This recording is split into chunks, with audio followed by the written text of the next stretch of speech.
You are watching live coverage on WCSN, the World Championship Sports Network, home of the World Champions. Today we'll be seeing the Artistic Gymnastics World Cup Final, live from Sao Paulo, Brazil.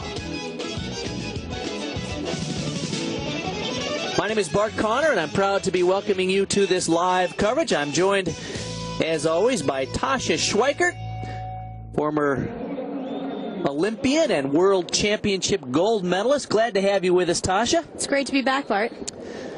Sao Paulo, Brazil, the site of the final event of the 2006 season and the final event of the two-year series of the World Cup series of the International Gymnastics Federation. This is the culmination of 2 years of World Cup events, including the World Championships, Olympics, and several World Cup events around the globe. The top 8 in the world, based on the points accumulated over the last 2 years, invited to participate in this World Cup final championship. Today we'll be seeing competition in 3 of the men's events, the vault, parallel bars, and high bar. And for the women, we'll be seeing the balance beam and the floor exercise.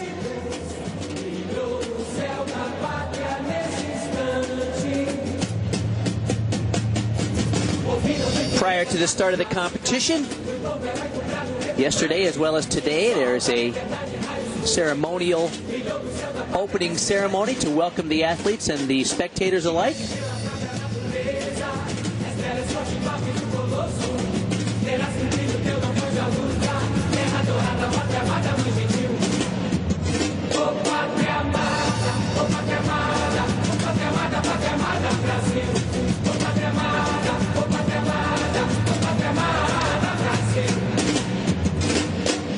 Gigante pela própria natureza, és bela, és forte, bate no colosso. Terás comigo, teu não foge a luta. Terra dourada, pátria amada, mãe gentil. Oh, pátria amada, oh, pátria amada, oh, pátria amada, pátria amada, Brasil. Oh, pátria amada, oh, pátria amada, oh, pátria amada, Brasil. Oh, pátria amada, Brasil. Oh, pátria amada, Brasil.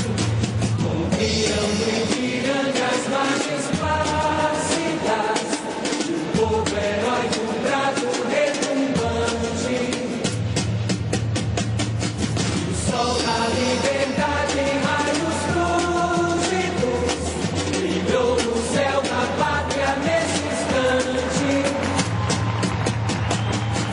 Ouviram do Ipiranga as margens plácidas, do povo heróico, brado, retumbante. E o sol da liberdade em raios lúcidos brilhou no céu da pátria nesse instante. Gigante pela própria natureza, és bela, és forte, forte do colosso.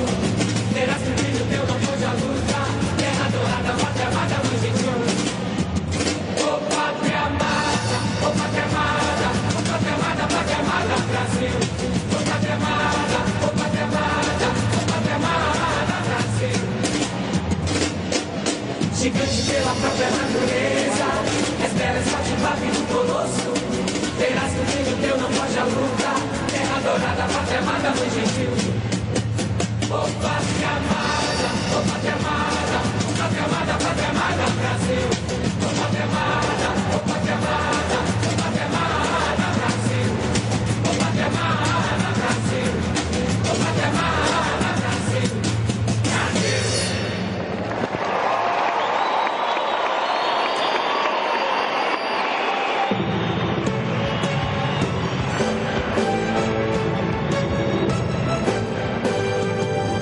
Welcome, everybody, to beautiful Sao Paulo, Brazil for the International Gymnastics Federation's World Cup Final of Artistic Gymnastics. We are live from Sao Paulo. I'm Bart Connor, former world and Olympic champion in gymnastics, and I'm proud to be joined by world gold medalist Tasha Schweikert. Glad to have you here, Tasha. Great to be here, Bart.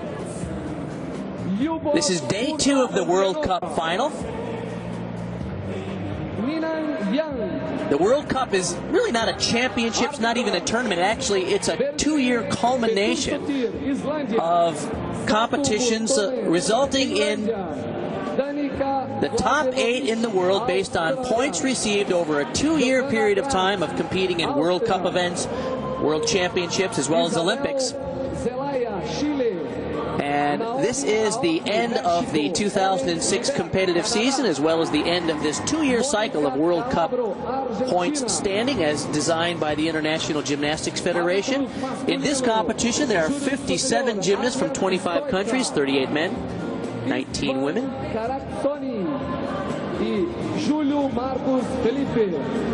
As we take a look at the judges who will be determining the gold, silver, and bronze medalists here, it's an incredibly strong field. Today's competition will be seeing the men's vault, the men's parallel bars, and high bar.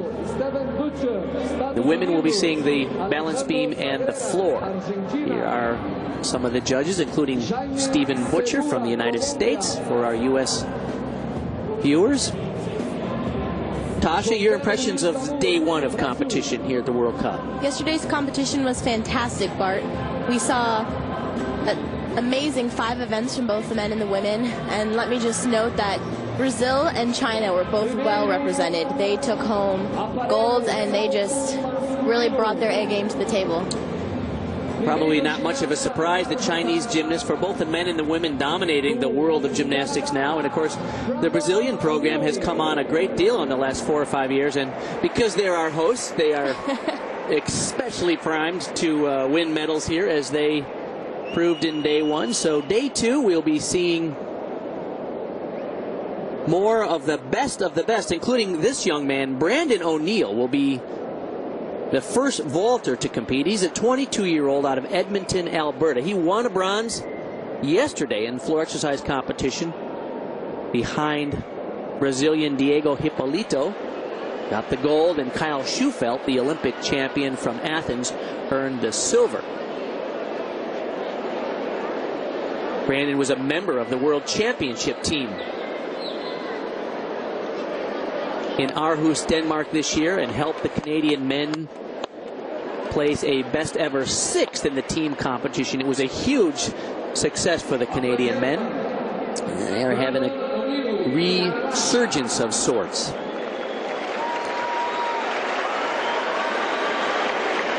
In the vault final, we'll see each vaulter, the top 8 in the world, do 2 vaults. The scores are averaged to determine the gold, silver, and bronze medalists. And in addition to honors, there are also cash awards at stake. So a lot on the line here at this World Cup final. Oh, amazing. Nice technique. Talk about a landing. He nailed it. Beautifully done. So high and so far for Brandon O'Neill. Beautiful form throughout. He even points his toes in the air, Bart. Now that vault is judged from a 6.6 start value. The maximum, highest level of difficulty on a vault you can receive in terms of the start value is a 7.0. The judges are looking, of course, for height, form, technique. You see the 6.6 from jury A, the 16.325. An outstanding start to this vault final. He'll do a second vault. That score will be averaged, and that will be his effort for today's title. Apresenta segundo salto o canadense Brandon O'Neill.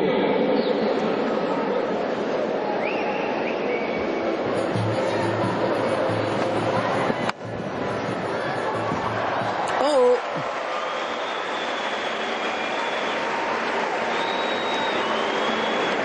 Boy, he almost landed in the stands on that. He really launches this Yurchenko double twister. Yeah, he's got some huge power, but just didn't get the landing. It almost looks like the vault's a little too easy for him, and he really took the landing for granted. That's a good point.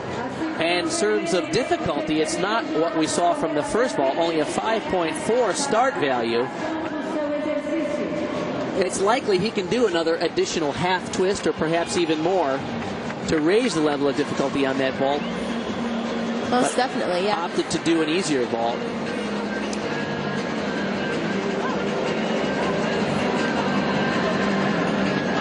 It's kind of interesting that the second vault didn't go so well for Brandon O'Neill.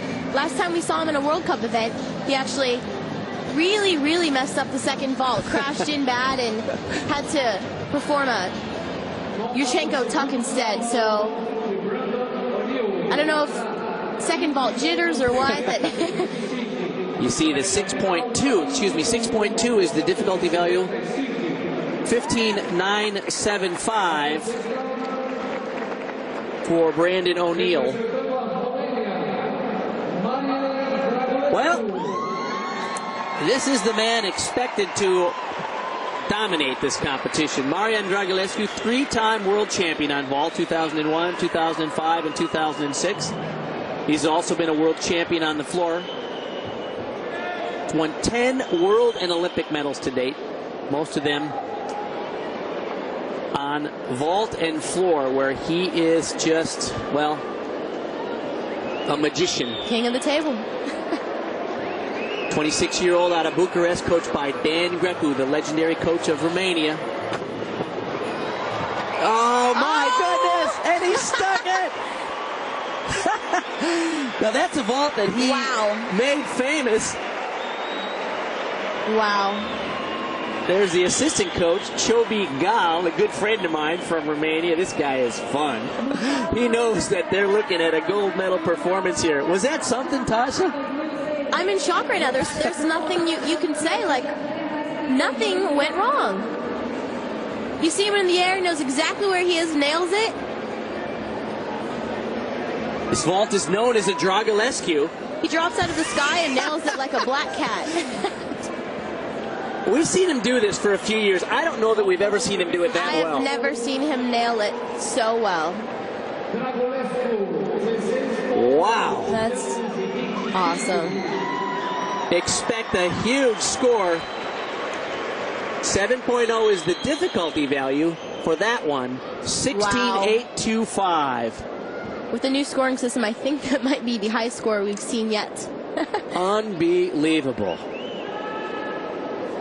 I was about to say, well, that's a 10, but... Well, there's no longer 10s, and that's another story, isn't it? This is what they call the open-ended scoring system.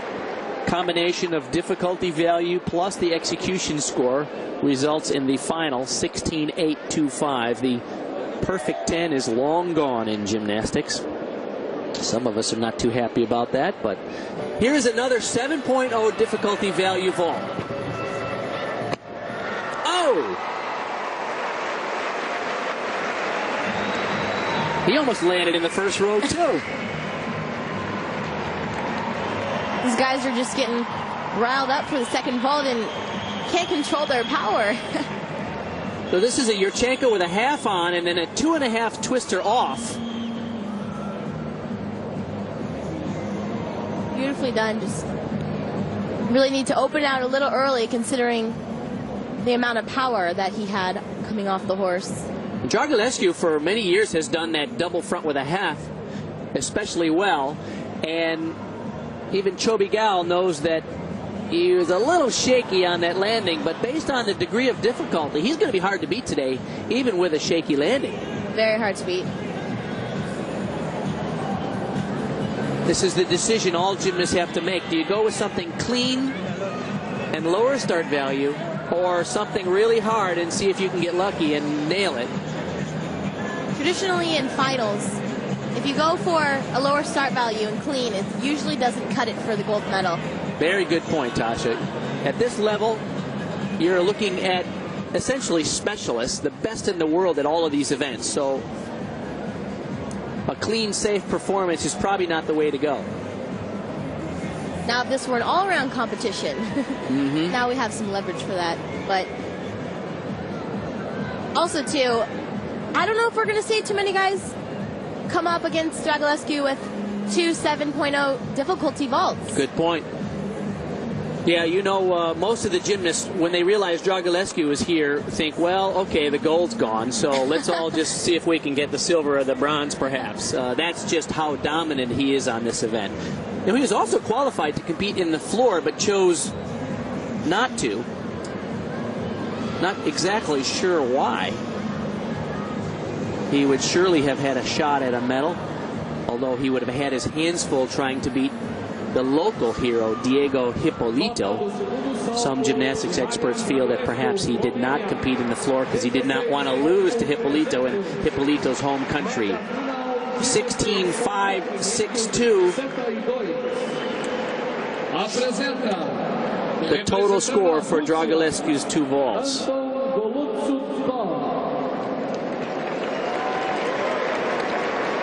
Anton Galatzikov, the 21-year-old.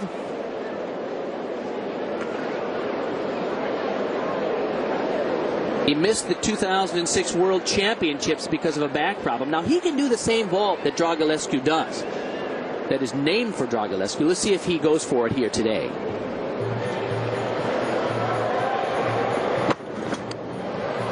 Oh, not bad. Not bad at all. Slightly different technique than Dragulescu, but... You see there, he turns a little earlier than Dragulescu. Right here, Dragulescu may wait a little longer, but... And he keeps hanging on to his knees throughout the turn. It's a really efficient technique.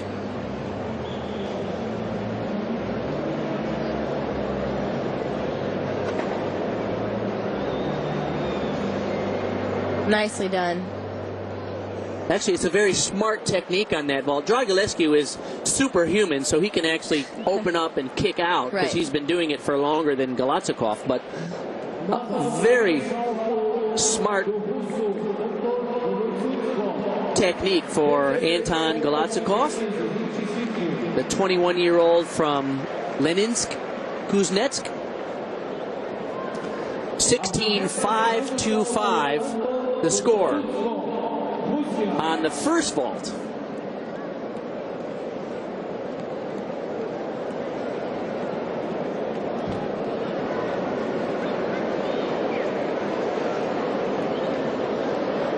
Second vault, you see the Longines scorer there. The A score, 6.6, is the degree of difficulty of the vault that he will perform now. Wow. Sukahara double back tuck.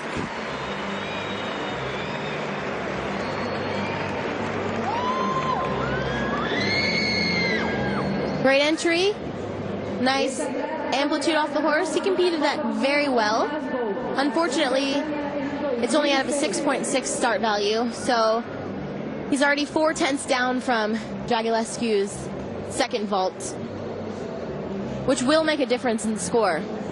It certainly will. It's hard to believe that that's only worth 6.6 based on it's a really hard vault, that Suk double back. But this open-ended scoring system, so-called, is basically rewarding a guy who goes for something obscenely difficult, as Dragulescu did. This is just well done. Perhaps, I hate to say, a little low on the landing. I mean, it's a really hard vault.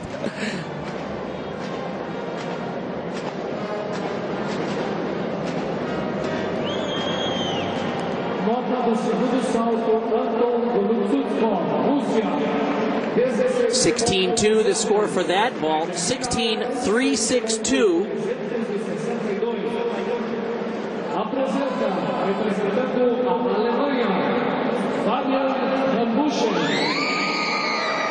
Well, you hear the screams from the young ladies. This is a popular gymnast.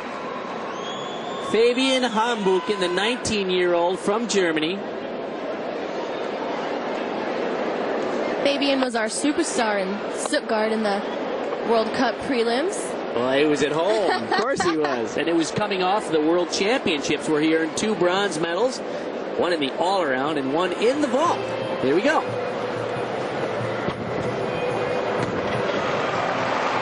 Luchenko 2.5, nicely done.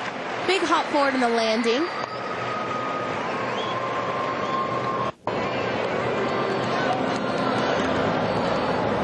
Off to the side of the vault table a little bit. Perhaps anxious to start twisting early. I'm actually quite surprised he performed the vault that well after hitting so crooked on the horse. Look at his hand. He actually misses one hand. He really misses the block of his left hand. That's unbelievable. This new vaulting table was brought into the international gymnastics competition. 16.125 his score for the first vault. Was brought into international competition 2001 as a safety device more than anything. It's much safer because of the larger surface area than the traditional vaulting horse. So, but he almost missed it even at that. It's encouraged the gymnast to go for more difficult vaults because there's a larger surface area. It's a safer device. It's actually spring-loaded a little bit. You can see it helps launch the athletes a little higher and a little farther in the air. You love it, don't you, the vaulting table? Oh, yeah. Your Chenkos aren't scary anymore. Oh.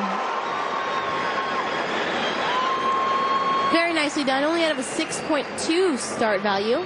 Can we see the replay?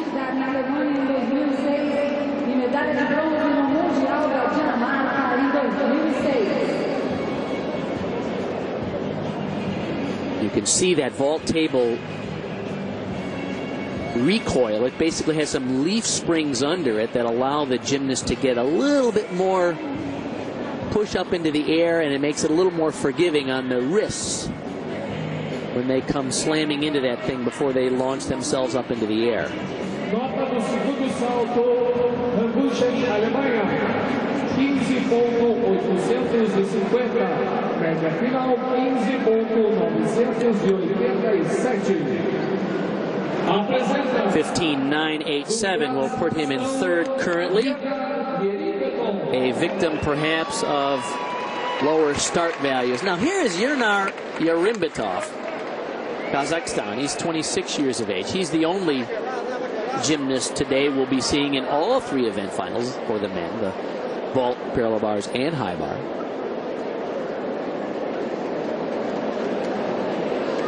The recent Asian Games in Doha, Qatar, he won the bronze medal on the vault.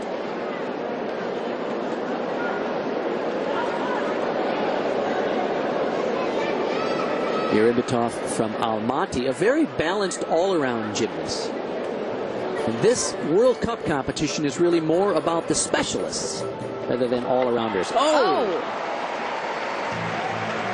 Half on entry, triple twist off the horse. We don't see that vault too often. That's out of a 7.0 difficulty level.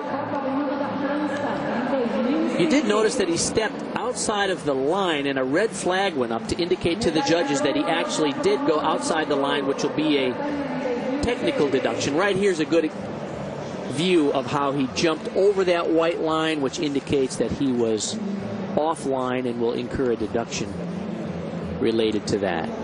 That's unfortunate because that is an extremely difficult vault, and he completes the triple twists around wonderfully.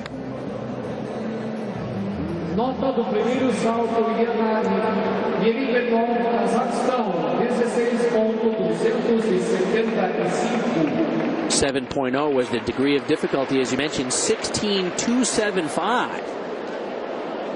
He was definitely rewarded in that vault for his efforts of extremely difficult vault and a more unique vault than we'll see from most people in the world. Now, he was in contention for a medal at the 2006 Worlds in Denmark this year, but he fell on his second vault, which was a Yurchenko double pike. We'll see what he opts to go for today.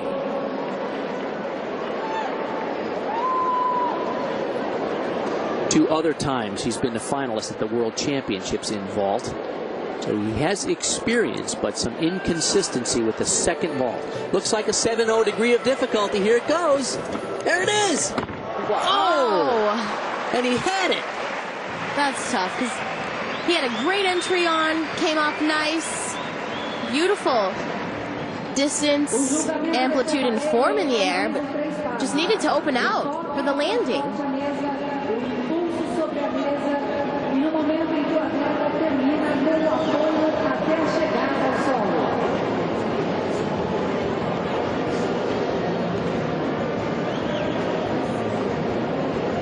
This is a perfect example of a vault that would have not have been performed during the era when they used the traditional vaulting horse. Not at all. This is only a vault that you can do on this vaulting table because of the large surface area, the spring-loaded effect of the vaulting table.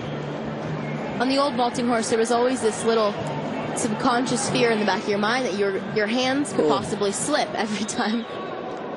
And the deductions there appropriate. 15.9 for Urimbitov. Yevgeny Sapranenko, Latvia now, 27-year-old from Riga. Silver medalist at vault at the 2004 World Cup final in Birmingham, England. He's been quite a regular in the finals of vault. The 99 World Championships, he earned the silver. 2001, he earned the silver.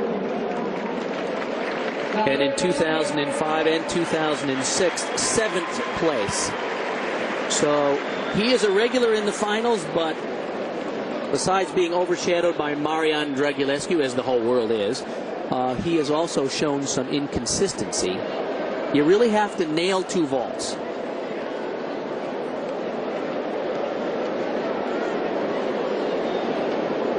And you mentioned it, Tasha. Many guys and women, they have one really solid vault that they are comfortable with. And often that second vault is a roll of the dice, as we saw from Urimbitov. That's right. With today's new scoring system and having to have 2 strong vaults, it's really hard to spend the time in practice to work on a really difficult second vault. Oh. There was the Dragulescu vault. It appeared that a hand went down. A hand went down. Substantial deduction. Came onto the horse, we'll see in the replay here, and he just doesn't get enough. Push off the horse. The vault's very flat. You see when Dragulescu performed it, he popped up significantly higher, and right here a little flat. Looks like he came on just a little high, didn't he? Hard to get the heels over the top and generate rotation, because that total skill amounts to 3 flips and a half twist if you include the handspring. So you really have to get the heel drive up to get that rotation started to make that vault. Must be a little intimidating competing against a guy who invented that vault. 16-3. So yeah, I wouldn't want to do it. Especially competing in the same World Cup finals and going after him after he stuck his own vault. Good point. Good point. 16-3, not a bad score, actually. Slightly higher than I thought it might have been, but he was a 7-0 degree of difficulty, and that's evident in his marks. 2005 at the European Championships, he won the gold medal. He's 27 years of age. This is a guy who is essentially, in many ways, a specialist. Competes the World Cup circuit all over the globe and earns prize money, and he's primarily just a vaulter. And yet, that's why he's able to compete to 27 years of age. He's found out that this is a way he can make his living. Second vault also from a 7-0. Oh. Sugahara double pike. Doesn't get enough pop off the horse to be able to pull it around and complete it to his feet. Let's see right here on the replay. Looked like he came on a little high on the round off here as well. Oh. That's tough. It looks like both vaults he performed today came on extremely high. That hurts the ankles too. I can feel that now. Can you? Oh, definitely. Ouch. Well, this has happened to him before. Good first vault and shaky second vault. That's why he has won fewer world medals than perhaps he deserved based on his talent level. He is ranked 3rd, 16.012. Wow. A little higher than I thought, but once again, 2.70 start values.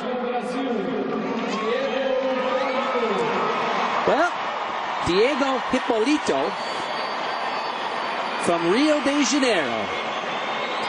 The 20-year-old won the gold medal yesterday in the floor exercise competition. And boy, that was a phenomenal routine. It's fun to watch. His sister Danielle is also competing in both the beam and the floor today. The Hipólito family well represented. Very nicely done. Kazumatsu with a 2.5 twist.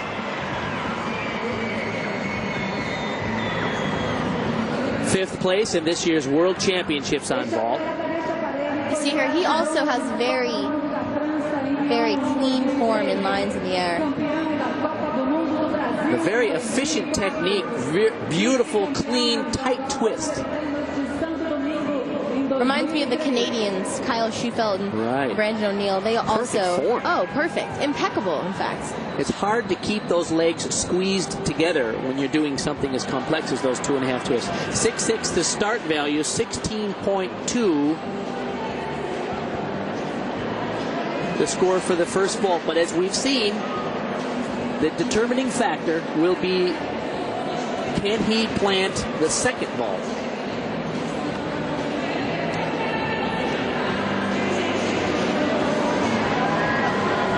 It appears his second vault will also be of a 6.6 degree of difficulty. So in that category, trailing Dragulescu, Sapranenko, Golotsikov. Wow! Handspring double front. Takes the smallest step to the side, but shows great control in the landing. And what a passionate crowd. They love this young man. Already a gold medalist here at this World Cup final.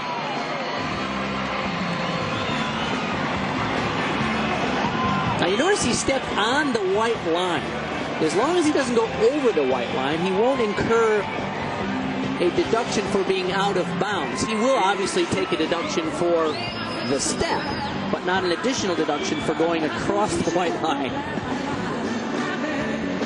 What is commendable about that step, though, is it was actually very controlled. A lot of times we see the guy step, and it's out of control, and it was because they had too much power. In him, it looked like it was almost a balance check. Renato Araújo, his coach.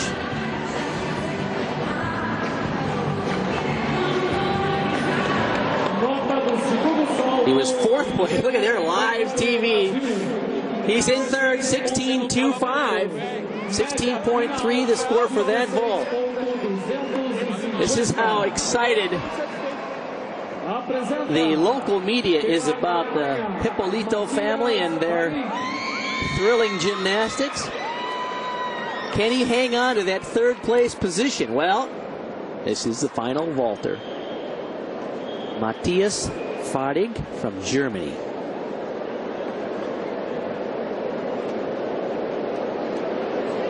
He's 20 years of age, from Wittenberg. At the Glasgow Grand Prix in 2006, this year, first on vault and floor.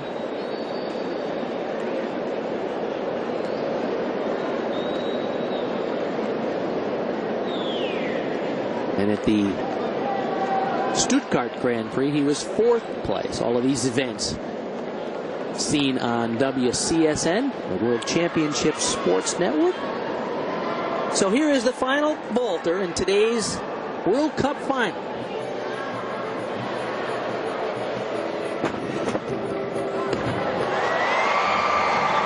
Effortless.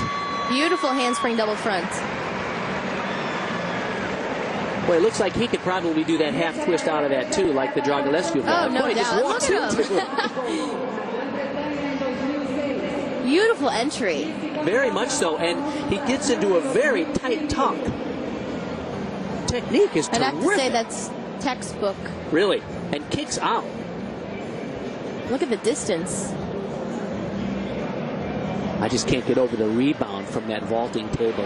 It really launches you. That's nice. It's safer on the wrists. Oh, yeah. And there's a little mechanical oomph that you get out of that vaulting table, which is some of us old guys who didn't get to compete with those are rather envious. I'm sure you're jealous. I'm sure you want to make a comeback. No, thank you.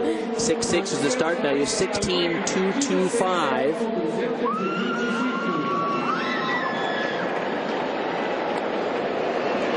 The score for Hippolito was a 16.25 average. So once again, it will come down to the quality of the second vault and its landing for Matthias Fadi from Wittenberg.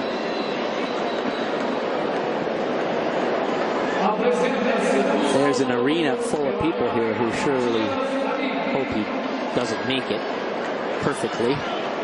Hippolito sitting on a bronze medal, the local star. Dragulescu comfortably in first place. Wow. But he is so strong that his vaults look almost too easy for him. I agree, Bart. He walks into it the first 5 steps, then he runs. Great entry. Wow. Efficient twist. Kazumatsu, 2.5 twists, opens out.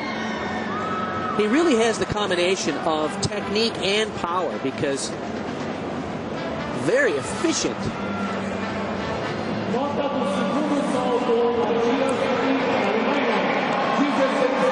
Will it be enough?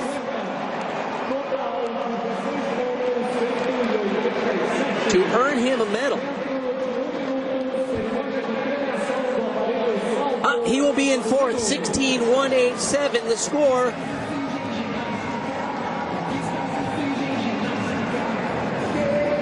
So Matthias Fadi will finish just off of the podium.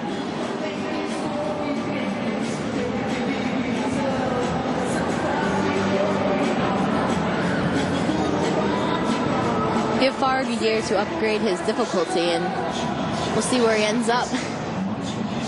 Let's take one more look at the undeniable champion Dragulescu. This was his second vault. Look at that. Here's a guy who is so good that he can drill his first vault like that and be a little shaky on his second vault and still comfortably win this competition. Well, you see on his first vault, he literally right here drops out of the sky. He just drops, sees the landing, knows exactly where it is. He has a long time to plan that landing, doesn't he? Right there, he's looking at the floor.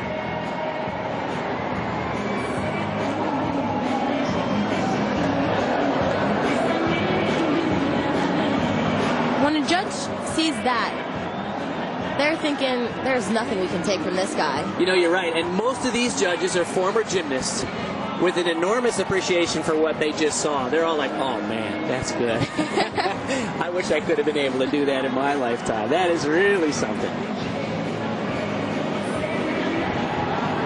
A terrific crowd on hand in Sao Paulo for the 13th Artistic Gymnastics World Cup Final. 5 events will be contested today. The men's vault, P-bars and high bar, and here are the final standings. Dragulescu gets the gold, Galatzikov the silver, and hometown star Diego Hippolito will get the bronze.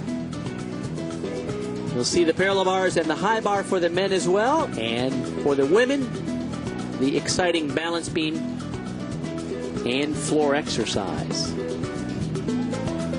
I must say, Bart, that was probably the most exciting vault finals for men I've seen this entire year. So many great athletes with high start value vaults and performing them well. In some of the prelim World Cups, we saw guys attempting hard vaults and a lot of crashes as well. So this was really refreshing to see outstanding vaults. And Brazilian fans very excited about their gymnastics program, which in the last 5 or 6 years has improved greatly. Many of the Brazilians now contenders on world level. Several have won world and Olympic medals,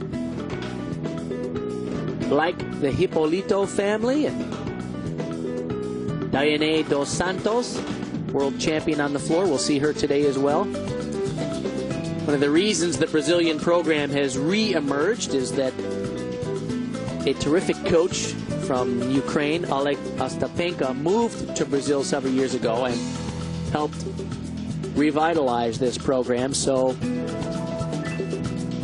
for south of the equator, there really is the best program for the women in particular, but also their men on the rise, as Diego Hipólito will enjoy a bronze medal to go with his gold medal from yesterday's floor exercise final.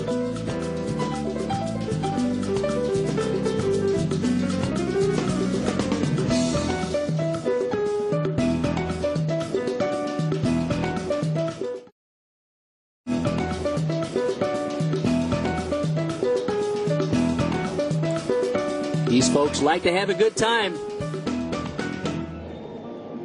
The Brazilians known to celebrate in style.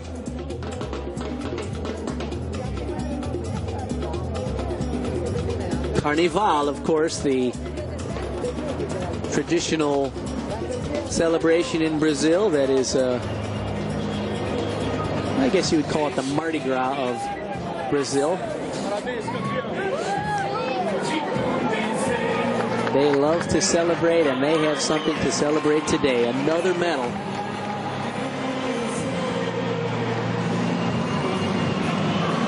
Let us note that this World Cup Finals is the second most watched gymnastics event of this year, following the World Championships in Aarhus. But besides that, this is it.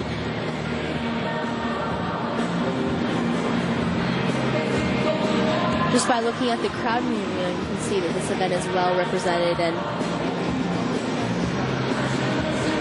Brazil has got to be so happy with their athletes. Salto masculino. Em terceiro lugar,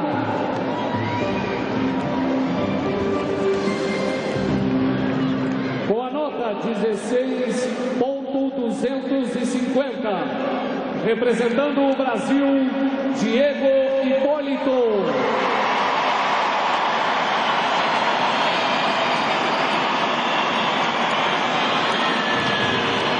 They love it. Diego Hipólito, with a score of 16.25, will earn the bronze medal in front of his adoring fans here in São Paulo. The silver will go to Anton Golatzkov. 16.362 his score.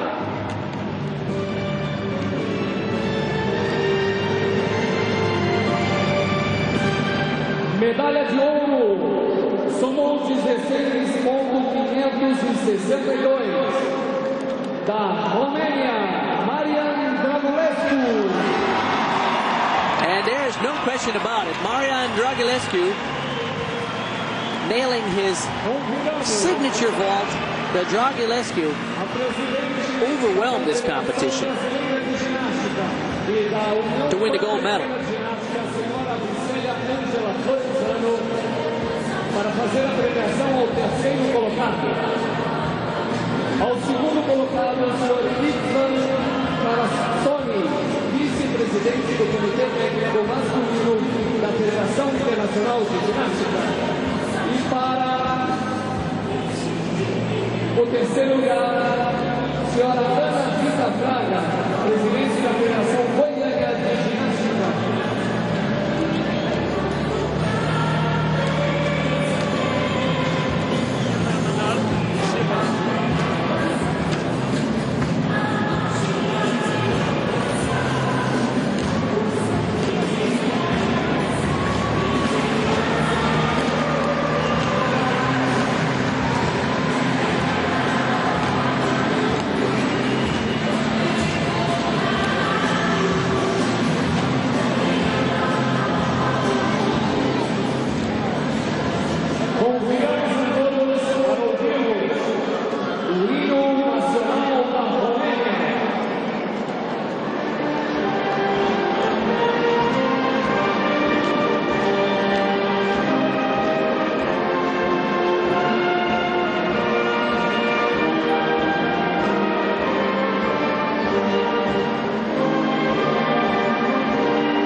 E aí estão os campeões da final da Copa do Mundo de Gymnastics. Marianne Drogilescu, who was married earlier this year, has a young daughter named Beatrice, and he'll have not only a gold medal to bring home to her, but nearly 6,000 US dollars. The prize money is in Swiss francs. We calculated it out, about 7,000 Swiss francs is about nearly 6,000 US dollars. The second prize is approximately 4,000 US dollars, and the third prize is $2,500 approximately. So these gymnasts not being rewarded on the scale of professional athletes, but many of these athletes compete around the world and make a modest to good living, and in some countries where the average salary is $200 a month, making $5,000 to $10,000 on a weekend is a fortune. Next up, we'll turn to the women's competition. Those are the 8 women who will compete in the final on the balance beam. First up is a perennial favorite, of course, Anna Pavlova from Russia. The 19-year-old, she lives in Moscow. She's coached by her mother, Natalia. Incredible flexibility, variety of skills, but boy, she has been known to be inconsistent. Yes, Bart, that's her downfall, definitely. When she hits this routine, it is phenomenal, and she's hard to beat. But we don't see that too often, so let's hope we see it today. Finished just out of the medals on vault yesterday, 4th place. She has some of the most unique skills on being in the world today.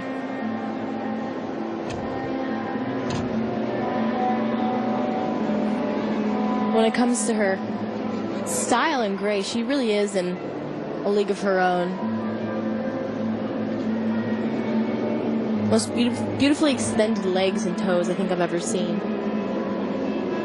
In some ways, she reminds me a little bit of Lilia Podkopayeva from Ukraine. That's what I was just going to say. Was one of the most balanced gymnasts with flexibility, elegant lines, difficulty. Oh! Here, that's silly. That's probably one of the most simplistic skills in her routine. Right. Switch leap. And when you take little things like that for granted, balance check there as well on the flip-flop layout. She was 4th place at the World Championships on beam this year, Denmark. Nice 2.5 dismount. Boy, that dismount just floated. That was beautiful. Besides the 2 balance checks, it was a beautiful routine. She won the bronze at last year's European Championships on beam. It's incredible how many missed opportunities this young lady has had to win medals. 4th place at the Olympics as well. Not being.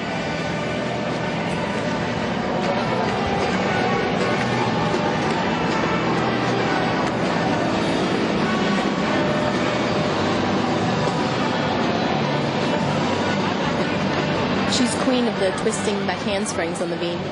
She does an anodi, which is an extremely difficult skill, but she actually turns it and does it sideways on the beam, which makes it unbelievably difficult.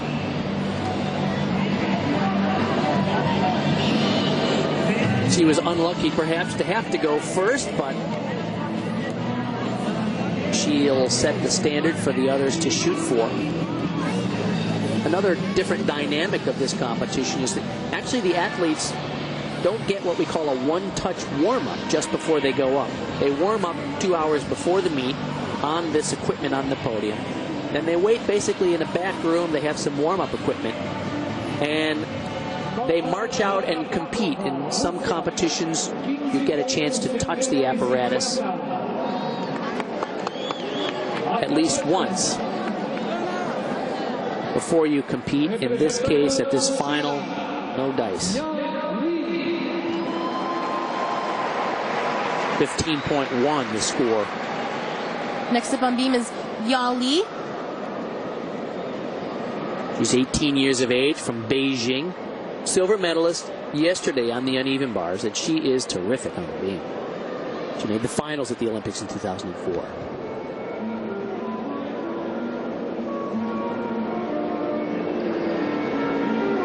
Again, we see another great athlete who, her country is notorious for inconsistency, but this year they have been doing amazing. So hopefully if she stays consistent, we might be looking at a gold medal here.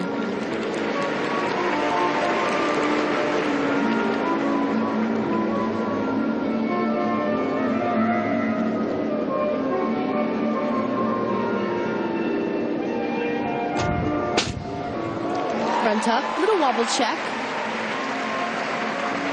Not seeing quite the grace we saw from Pavlova, but very beautiful connection. And there's no doubt that she is going to get that bonus. She's not going to get that bonus.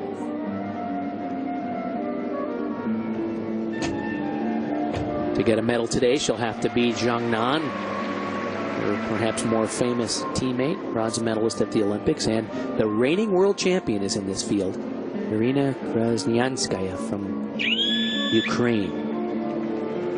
Pretty clean exercise. Round up double pike. Oh. Takes 3 to 4 steps for the landing on the dismount. That's gonna hurt her score a lot. I just didn't see any intensity in that landing. She just seemed like she was going to take whatever she got. I agree.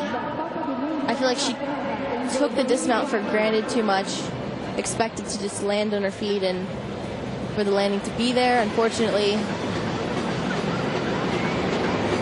the podium has an extra bounce to it and makes the beam bouncier in comparison to if it was on concrete, like in the back gym that is provided for the gymnast. So you really have to be 100% mentally there on every skill to be able to compensate for the equipment differences of the bounce. So there she should have opened, let go of her legs a little earlier in the air, held them on, and had to take quite a few steps back.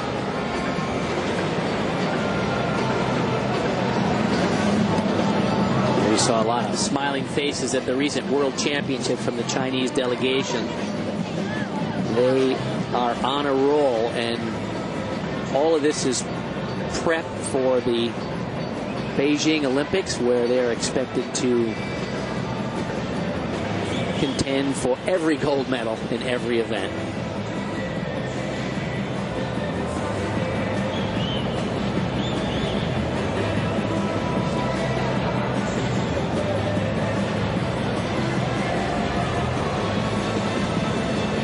He placed 7th at the Olympic Games in Athens.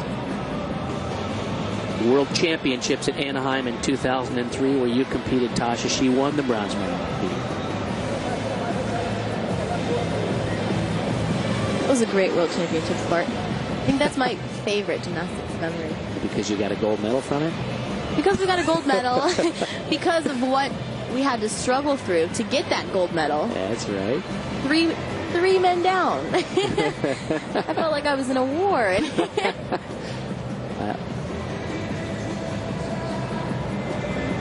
We're getting lots of replays of Li Ya's routine because it's taking a little extra time to calculate the scores. This was the most frustrating aspect of the most recent World Championships in Aarhus, Denmark, where we waited sometimes endlessly for scores.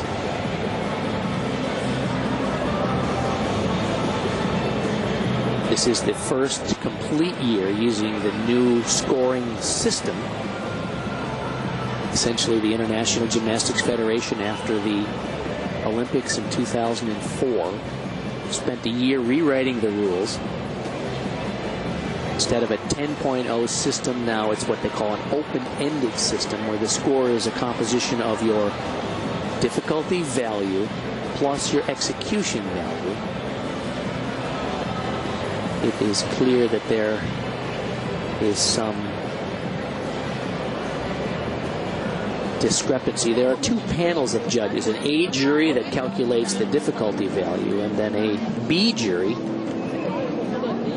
which calculates the execution score.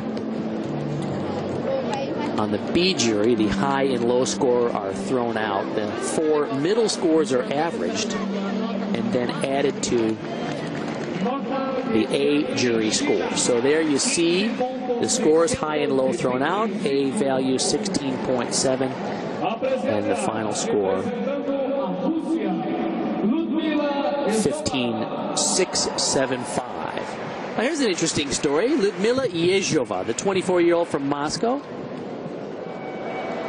Haven't seen her at the major international level for a couple of years. She had been a mainstay for about 5 years up until 2005, and then she retired. She got married to 2004 Olympian Georgy Grebenkov of Russia. Very nice combination. And decided to come back, and she's well known for her clever combinations on the beam. It's great to see her back. Once again, this is a gymnast with some unique signature skills, but we've seen a lot of inconsistency on this event in the past, so she's another gymnast. If she hits, she could be unbeatable. Oh! Well, has a little way of saving it there. Sure did. She won the silver at the World Championships in 2001, the bronze in 2003. Oh. She was supposed to hold that split in a handstand, didn't get enough rotation to complete a noti to the handstand, so had to do a plunge down, which she would have done anyways, but you have to hold to get credit. Ground up double twist dismount. Well, you can see that she's been out of competition for a couple of years.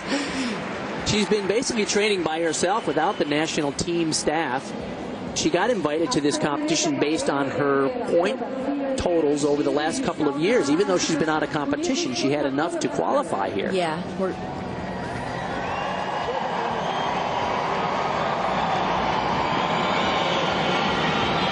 You know, Bart, she's just happy to be out here. That's what I've decided. We saw on the uneven bars yesterday an incomplete routine for her, so you can tell that she just hasn't quite had enough time to get back into the level of conditioning, routine shape that she needs to be to compete at this level. Most definitely. But yesterday, her incomplete routine was actually due to a massive rip she got in the middle of her routine. She doesn't use grips, and she went up, made a small mistake, kept going to finish, and did an easy giant half and just jumped down. First, I'm wondering why she's jumping down. Grabs her hand, kind of smiles and just salutes and walks off. Well, you can see her hand is taped there today. A pretty serious rip. They do a close-up, and she has a massive rip. I must say it was about an inch-by-inch radius. And when you're not wearing grips, there's that sucker hurts.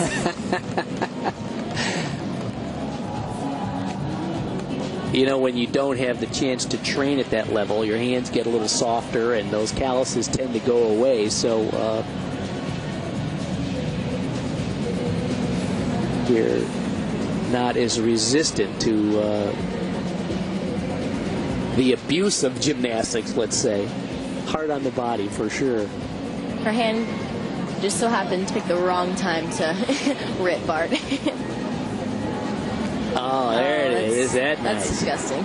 That's a nice and raw. Raw piece of skin there, torn off. That's what happens. People always say, why do you have such calluses? Well, you need really tough hands to work the uneven bars, and looks like she's just happy to be here. 5.5 her difficulty score, 14.2 Boryezheva. It's good to see her back competing. We hope that she's invited back to join the Russian team if she so chooses. Okay, Danielle Hippolito. We already saw her brother, Diego, win a bronze medal today.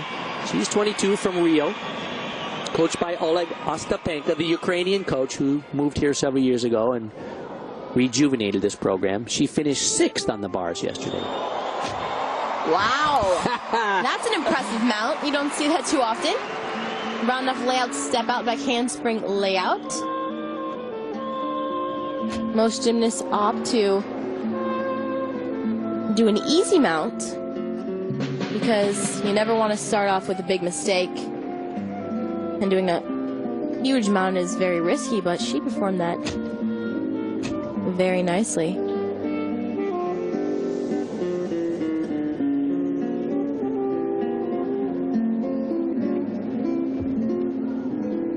Very nice tourgite. It's a difficult dance element on this event. I imagine there's a little sibling rivalry. Her brother already has a gold and a bronze at this World Cup final. She finished out of the medals on bars, but she has 2 opportunities today. The beam here, as well as the floor, where she is fun to watch. My favorite thing out of this whole competition is the soothing orchestra in the background. I wonder if you can put in music requests for which song you want them to play. That's actually live music being played over on the sidelines. Round up a handspring, double pike, dismount. What control! Wow. That was awesome.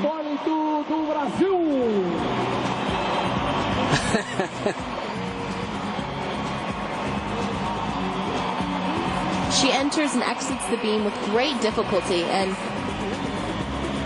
has a nice, solid routine. Awesome. Layout on, back handspring layout.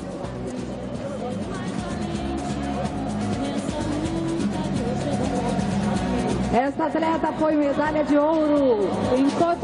I competed many times with Danielle in the past, and I must say she has impressed me so much this year. She's improved on every event. She's very intense. She often gets in little tiffs with the head coach. Ostapenko was even suspended from the team in 2005 for a short time. She is very focused.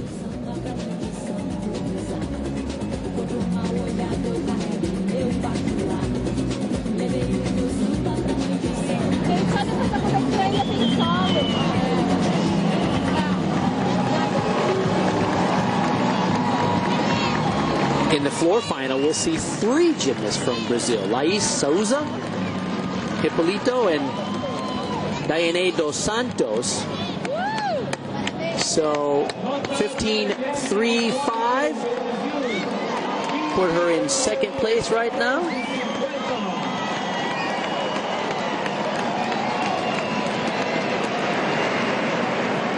World and Olympic medalists yet to come, however. Lenica Di Simone from Spain. The 18-year-old from Madrid is coached by Jesus Carballo, the national coach. She's the top gymnast in Spain right now. Beautiful. Round off layout, step out mount.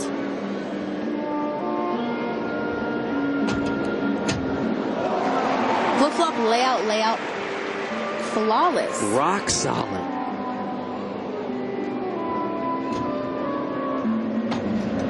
Beautiful. Full twisting swing down. Such precision and crisp form.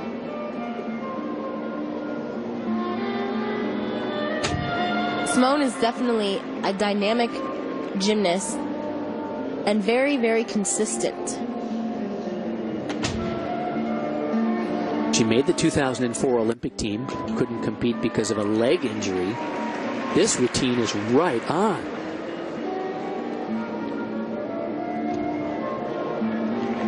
Not to mention she's got every skill in the book. The European Championships this year, she won a bronze on bars and a silver on the balance beam. You can see why. Oh. That's unfortunate. She does a full turn, which is a requirement, but she does it with the leg and arabesque to add more style to the turn, which actually caused her to wobble. Oh. Wow, it looked like she was close to the end. She was very close, but great landing. I really hope that full turn doesn't hurt her too much, because other than that, the routine was almost perfect.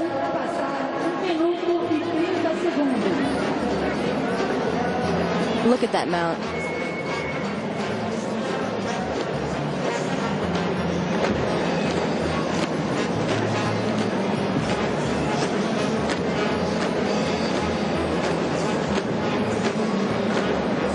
Her precision is really a reflection on how good her technique is, isn't it? I agree. You're so straight in all your body positions that it translates to consistency here, doesn't it? She's also very aggressive on the beam, doesn't hold back at all. We saw from some of the gymnasts who went before her, they looked like they were holding back a little. Right. Yali didn't look like she was aggressively punching or jumping into her skills. Lenica, man, she gives it her everything.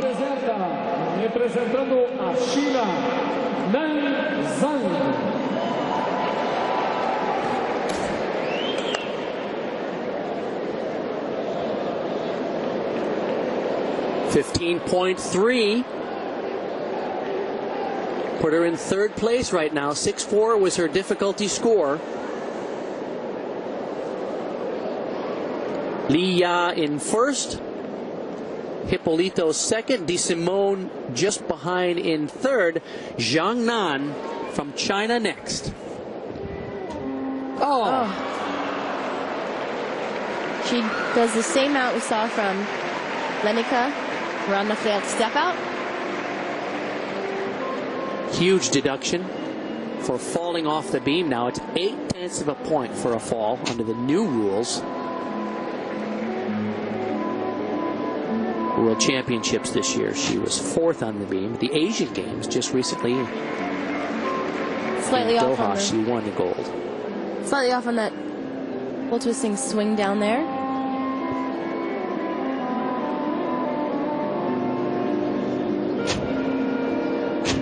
She doesn't quite look like in her zone as we traditionally see her on this event.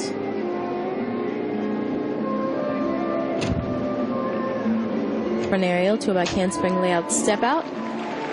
She's a very balanced gymnast. She's the only Chinese woman to win a world or Olympic all-around medal. She won the bronze in 2003 at the Worlds in Anaheim and the bronze in 2004 at the Olympics in Athens.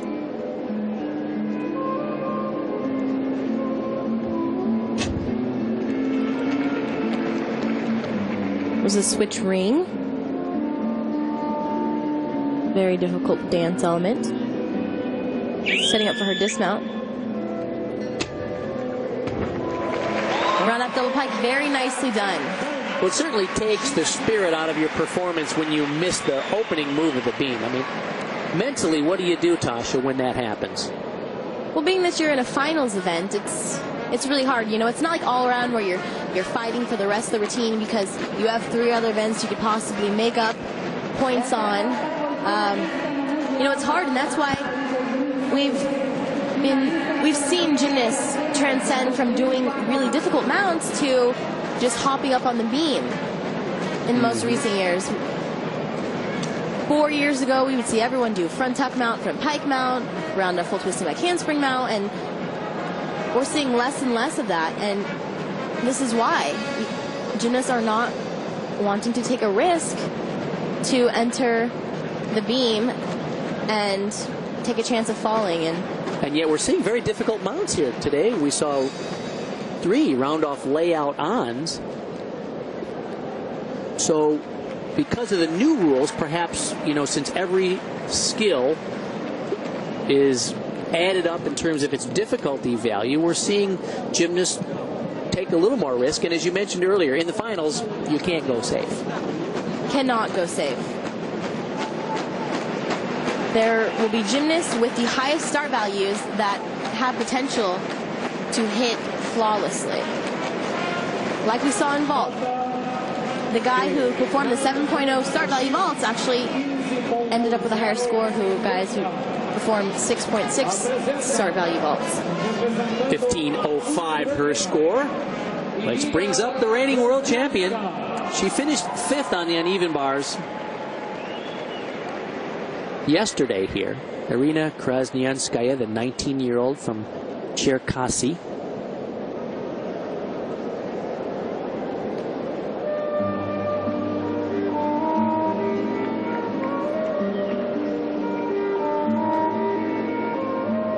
Beautiful. That was a full pirouette. Boy, if you can characterize the Ukrainian team, their gymnastics is just beautiful. The form, the technique, the polish. Absolutely gorgeous. Oh no, the world champion has fallen. Round off layout series. That's an extremely hard series. Anything coming from a round off on the beam is hard. Again, that was a very easy skill. The split jump. She took a big wobble on. That's going to cost her a lot as well. But after that fall, there's really nothing. She was born in Russia, moved to Ukraine with her family when she was 2. Actually, in 2005, the doctors told her that she had to quit gymnastics because of health problems with her liver. She spent 2 months in the hospital.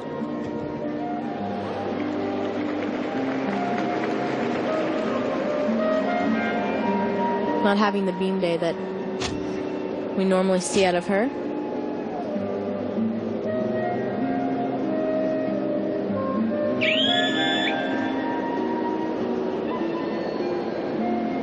Setting up for the dismount.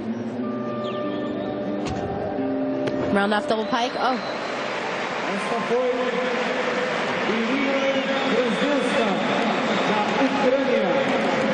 Pulls that dismount too much around again and has to take 3 large steps backwards.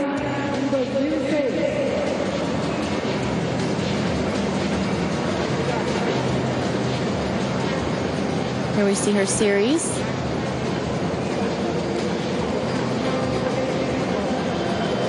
What do you think happened there? Well, coming from a round off, anything coming from a round off makes it so much harder because the round off, you're turning and having to straighten out to be able to perform a straight backwards flipping skill. And if your hand push off the beam isn't exactly even, that can throw you off. And with a round off, it's so easy to have an unequal hand push. You're a little crooked on the round off and it throws you off on the layout where there's no chance of staying on the beam. So the reigning world champion will close out 2006 with a disappointing performance on the beam. Right now, Li Ya, China, is in first place. Danielle Hippolito in second. Lenica Di Simone currently in third. One performer to go, and that is Elise Hoffner-Hibbs of Canada, who was the bronze medalist at this year's World Championship. So Hippolito will get a medal for the home country of Brazil.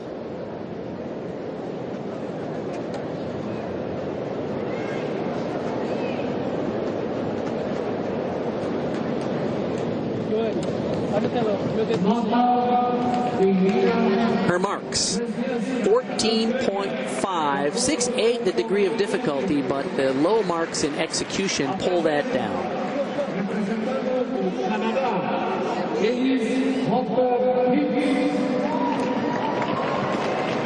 The final performer today, Elise Hoffner-Hibbs, the 17-year-old from Mississauga, Ontario. Bronze medalist at the recent World Championship. She made history. The first world medal for the Canadian women's team ever. A lot of variety in this routine. Oh, that's beautiful. Hard. Aerial step out to a layout step out. Elise has got some pretty unique skills in this routine. And as we saw before, she is very capable of performing them with great precision. Had a good That was year. an aerial with a two-footed landing. Nice illusion. Also the Commonwealth Games gold medalist in 2006. Looking to... Oh, my goodness. She Double turn, saved and it. I do not know how she stayed on that 4-inch balance beam. Very quick turn.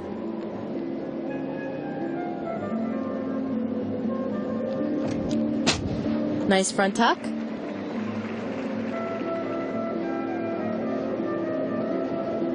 She looks a little nervous, Bart. Yeah. See the dismount?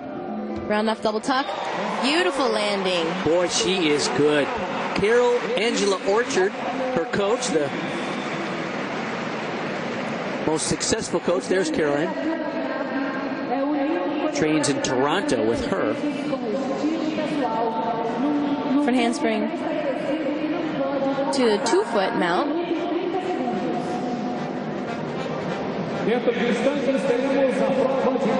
What a cool series that is. So hard. Aerial cartwheel to layout. Good form. Here's that double turn. How did she save this? Wow. She's competed a triple turn in competition as well. Opted to go for the double only today. Smart move, probably. She did look a little tense. Not in her zone like we normally see her on this event, but stayed on nonetheless. And such good technique. My coach at UCLA actually was witnessing her podium training, or her training one day, and told me she doesn't warm up at all. She gets up, first go on the beam, aerial layout step out. I was like, wow. You see the score 15:05 for Elise Hoffner-Hibbs, placing her in 5th. Copa do Mundo de Ginástica Artística, fase final. Uma realização da Federação Internacional. Tied with Zhang Nan in 5th place. So Li Ya of China will get the gold. Hipólito of Brazil will get the silver. And Di Simone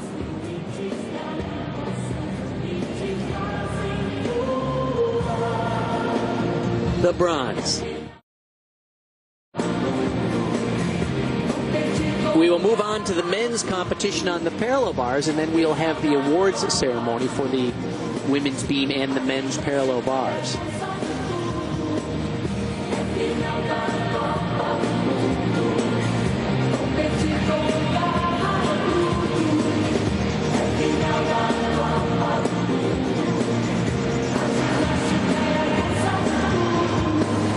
If you're just tuning in, we are now on our 3rd event out of 5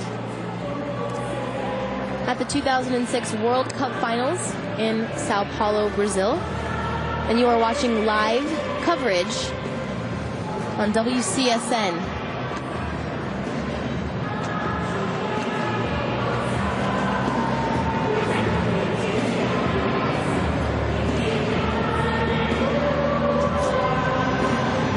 Urinar Yurimbatov prepping the bars. He will be the first contestant. Yurimbatov from Kazakhstan.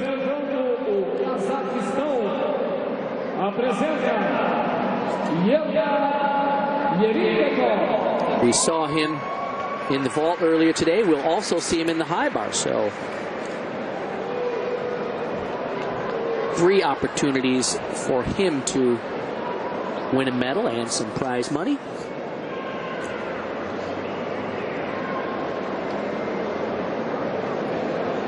But we have an amazing field of competitors here, including the many-time world champion Li Xiaopeng.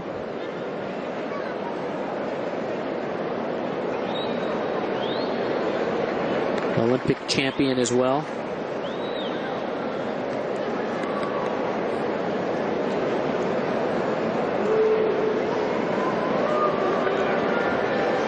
We have the last winner of the last 2 Olympics in this final. Goncharov is here from Ukraine as well.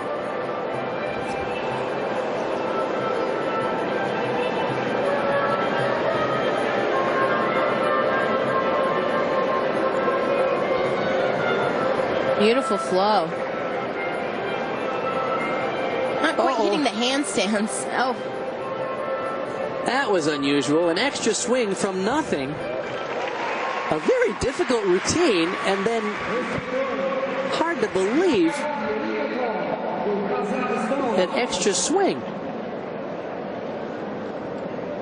He was the finalist at the Olympics in Athens, took 8th place.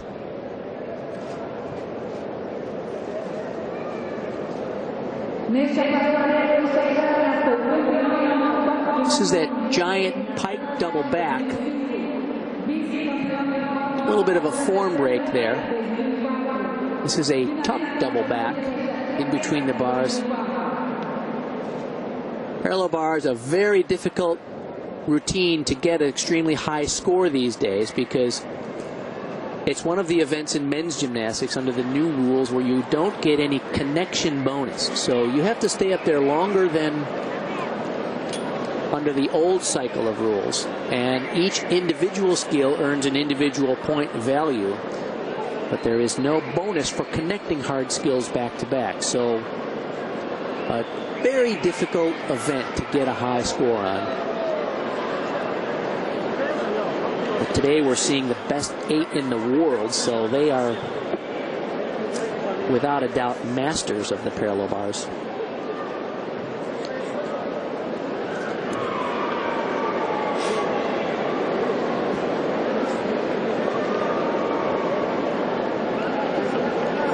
The score 6-0 in the jury A, which is the degree of difficulty 14.625 for our first performer, Yurimatov, on the parallel bars.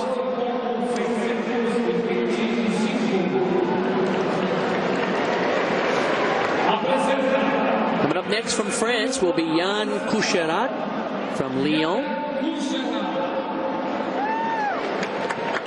The 2005 World Championships in Melbourne, Australia.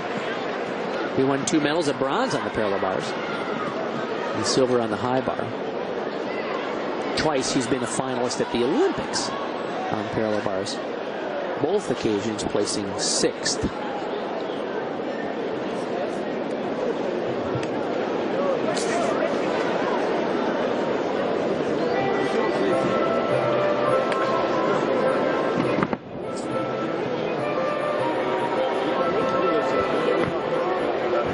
Great control. Look at that. Oh, yes.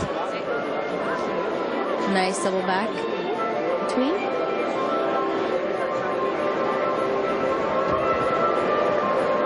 Very nicely done.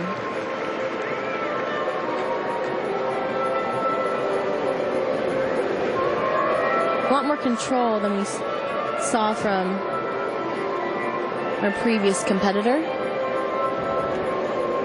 Nice handstand. All right, nicely done. Wow.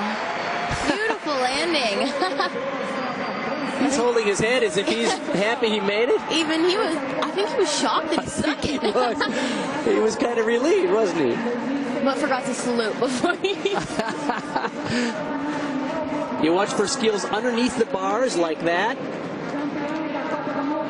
Those are required elements. Fantastic move. Coucherat known for that extreme shoulder flexibility. Beautiful combination through the peach basket, which is a move underneath the bar.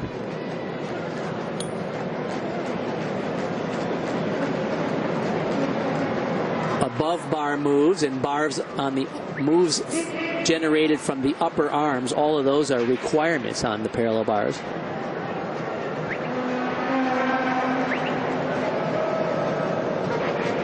I'm most impressed with his control. Every handstand and every skill, he looks like he has a set place to put each skill. He's like, Mama, I made it. He's been a mainstay at most parallel bar finals in the last 6 years, going all the way back to the Olympics in Sydney. He's very happy. 16-1. Big scores.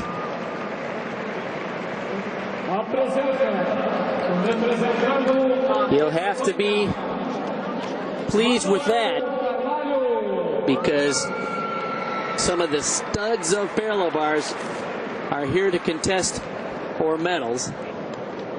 2005, this gentleman, Manuel Carballo, won the European Championships on parallel bars. Talk about a family of gymnasts. His father, Jesus, is the head coach of the Spanish women's team. His oldest brother, Jesus Jr., two-time world champion on the high bar. And yet there's another brother, Javier, who's also a member of Spain's national team. So a tradition there for sure in the Carballo family.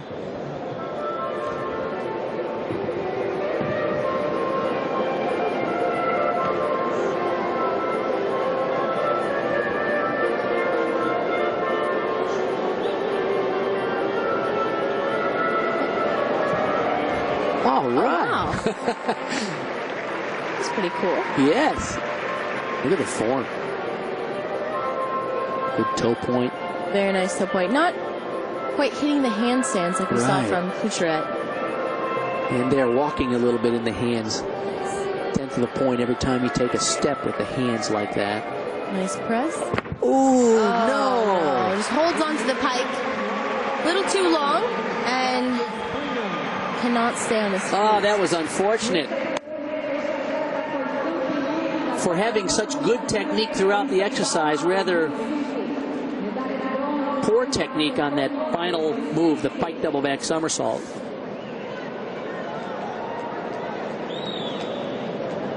We've seen quite a few dismounts today that the landing seems very foreign to the gymnast. I wonder if going from the warm-up gym to the podium without being on the podium for 2-3 hours has a lot to do with it.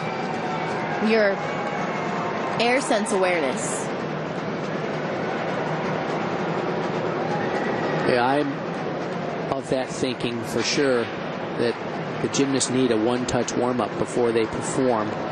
They've been harping on this for a few years. I don't like this rule where the gymnasts only stay in the warm-up gym, where the apparatus is different, the lighting is different. So by the time they actually come out to compete for a World Cup championship, they're in an arena where they're not used to the dynamics of the equipment up on the podium, as well as the lighting and the spatial awareness, which is very important in gymnastics, not only for the quality of their performance, but also for the safety of their performance. 14.6 of Carballo. Very good point, Bart.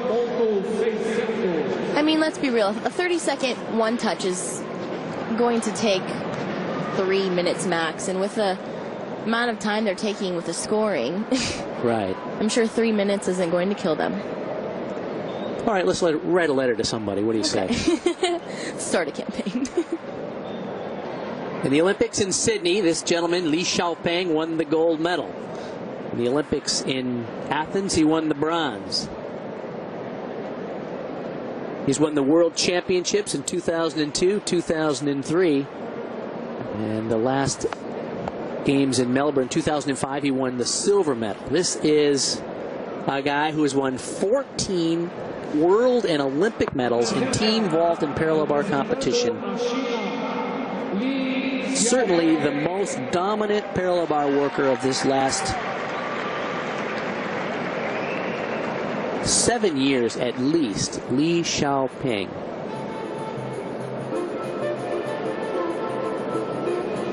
Impeccable technique and an enormously difficult exercise. He's 25 years old, from Hunan province. Wow.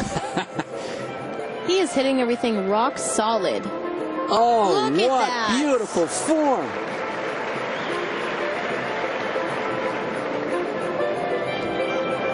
Ah, this is just as good as it gets. Oh, my goodness. Look at the height. He's actually added to the difficulty of this routine that he has been so successful with in the past. Oh, I love that. Beautiful routine. Look at this combination. Single bar skill, which is one of the required elements. Este atleta foi campeão da Copa do Mundo em Stuttgart, na Alemanha. Medalha de bronze nas Olimpíadas de Atenas. What form? Like a diver.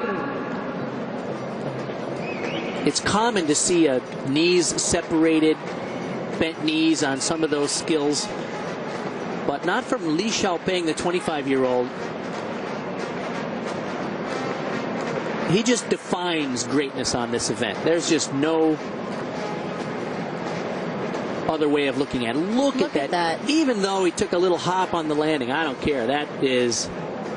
It's going to be hard to overcome. Complete mastery of the parallel bars. At every level, the below bar elements. Look at the form and the rhythm. Like you say, he doesn't even break rhythm as he swings from one difficult move to the next. Not at all.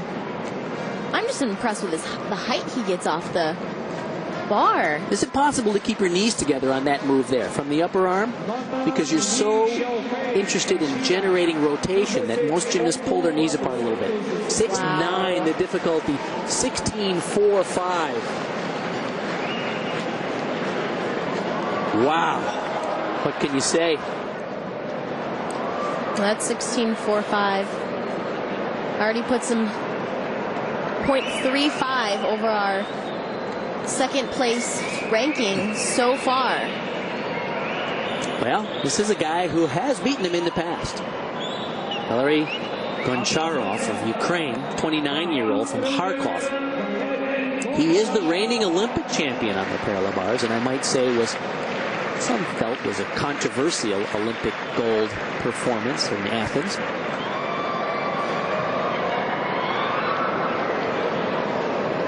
Several of us felt he received a little more generous score than we thought he might get.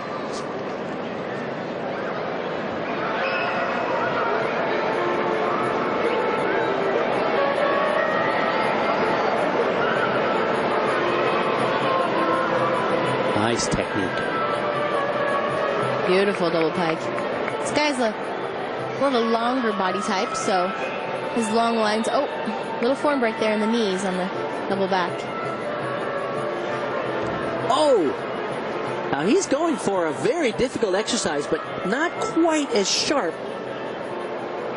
as what we saw from Li Xiaopeng. But he stuck the landing. That was impressive. That was. Well, he went through a routine that was packed with difficulty.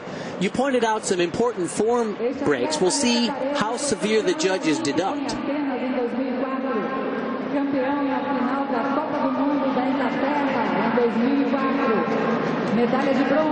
Nice technique. That move's called a peach, where you swing below the bar, back to a handstand, straight arm. His skills are quite good, but matching them up against Li Xiaopeng, the master of the parallel bars, be interesting to see what the judges do with this. Here's a good example where there was just a little sloppy execution compared to his Chinese contender. So the view that the judges have from the side, it doesn't look as bad as the view we have from this front angle. So they might not take that much off for his leg separation. We'll have to see, though. And he did stick the landing. 16-1-2-5. Not bad. 6-6 in difficulty, below what we saw from Li Xiaopeng. So that was the difference. Li Xiaopeng's routine just seemed a bit longer than his More skills, more difficulty. You're right, and that's what it adds up to. You stay up there a long time these days to rack up that difficulty score. Interesting what's happened with men's gymnastics, and in many cases also with women's gymnastics. The routines are longer these days because you just have to stay up there that much longer to score difficulty points. So basically you're saying gymnastics is now more of an endurance issue more than anything. It really is becoming. I know gymnasts are having to up the level of endurance training just to be able to get through the routines, especially on events where you don't get bonus points for connecting skills like the men's pommel horse and parallel bars. Since there's no connection bonus, they are up there a long time.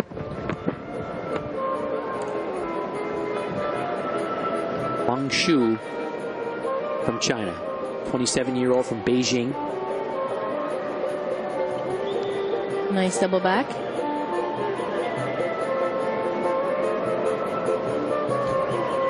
Beautiful double pike.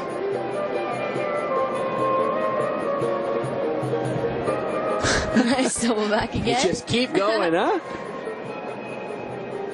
This is interesting because he started the routine off pretty out of control, wasn't hitting the handstands, and now it looks like he's on target. It's almost like he got mad after the first couple of shaky skills and got aggressive. Now, he's been a member of the Chinese team for many years. Member of their gold medal team in 97, 99, and 03, and at the 2000 Olympics. Here's where you mentioned it. It was a couple of shaky hand positions early on, and then the rest of their team was very aggressive.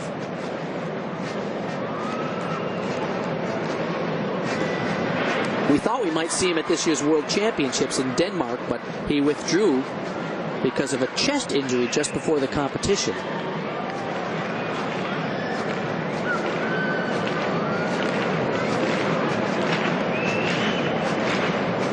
I can't tell you how many times we've come to a parallel bar final, and it's like, well, which Chinese guy is going to win it? Because right. Usually there's two Chinese guys, and both of them are equally good. Li Xiaoping hard to beat, and Huang Shu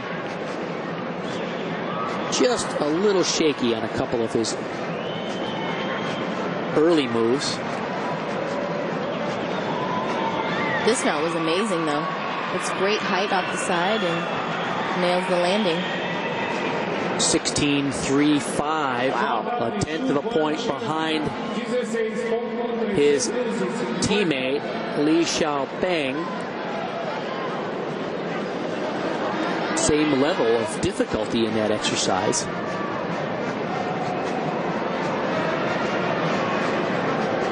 So sitting in first and second right now are the two Chinese athletes, Li Xiaoping, Huang Shu. Goncharov of Ukraine currently in third. Hiroyuki Tomita now, the 26-year-old from Osaka. He was a silver medalist at the Olympics in 2004. One of the gymnasts I thought that should stake claim to that gold medal at the World Championships this year. He earned the silver medal on parallel bars. Nice technique. Double back. Wow. Interesting kind of tapping action to increase his rotation. Nice work out to the end and back in. He's got great style in this event. Beautifully done. Double back again.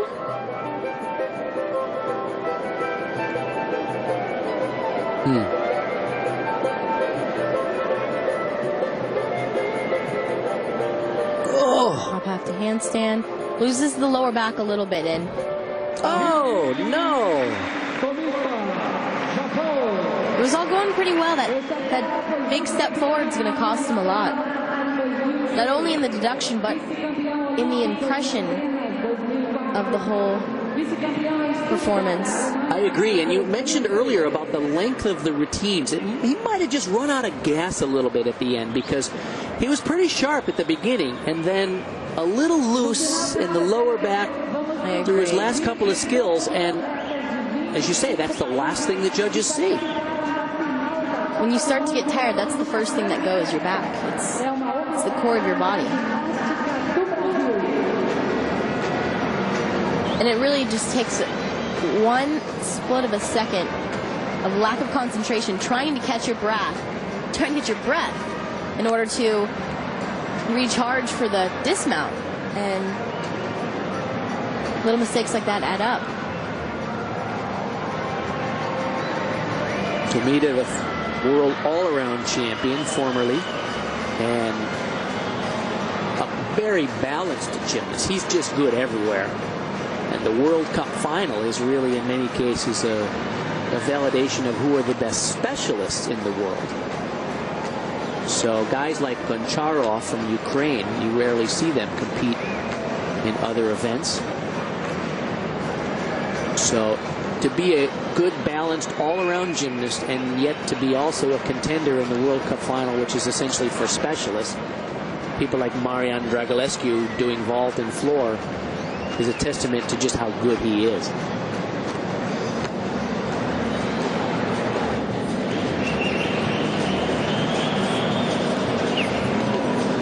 Score to beat is 16.45 for Li Xiaopeng. That's unlikely.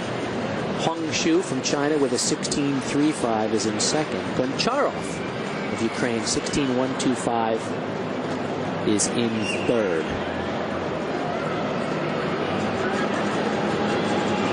Tomita will not participate in the high bar final, so this will likely be his last competitive event of the 2006 year.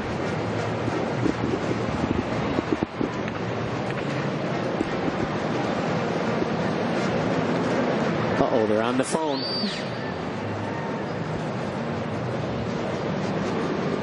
Must be a discrepancy in his score.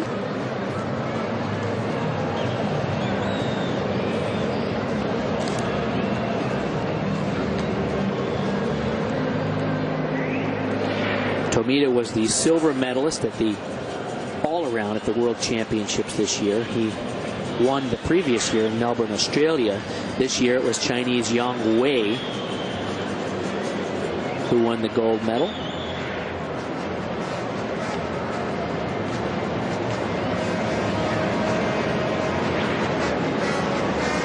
I'm glad he's the last gymnast in this event. We're not having to have a hold and mess up the next competitor's concentration. That's always tough, being held before an event while the judges are trying to figure out someone's score. And boy, that was painful at the Worlds this year in Denmark.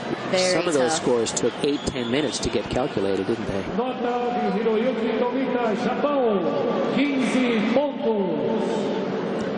15.0. He will be fifth, a 6.2 in the degree of difficulty. They really hit him hard for that routine. Sure did. So,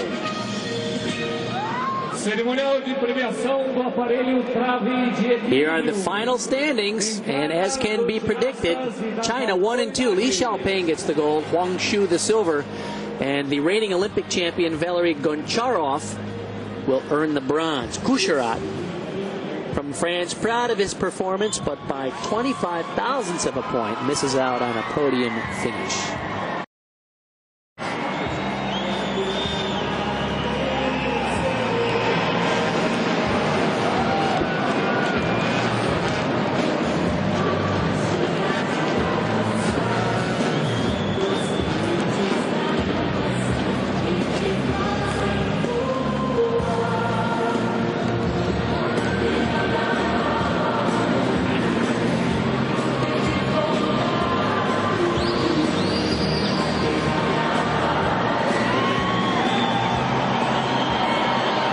Seeing the awards presentation for the balance beam medalist. Somou 15.300, representando a Espanha. Lenica de Simone captures the bronze. Em segundo lugar,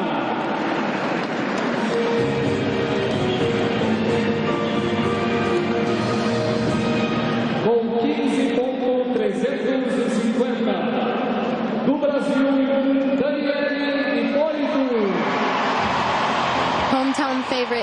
Danielle Hippolito captures the silver today.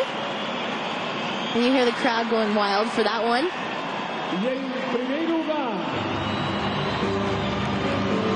Danielle and her brother both today got in the award stand, so that's outstanding for both of them. Medalha de ouro para Yang Li da China. And our gold medalist for the 2006 World Cup Finals on the balance beam goes to Ya Li from China.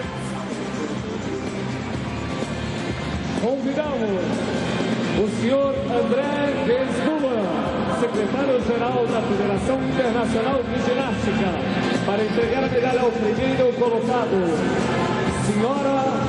Not the most consistent balance beam finals we've ever seen, but these three performances were outstanding. Presidente da Federação Sul-Mato-Grossense de Ginástica.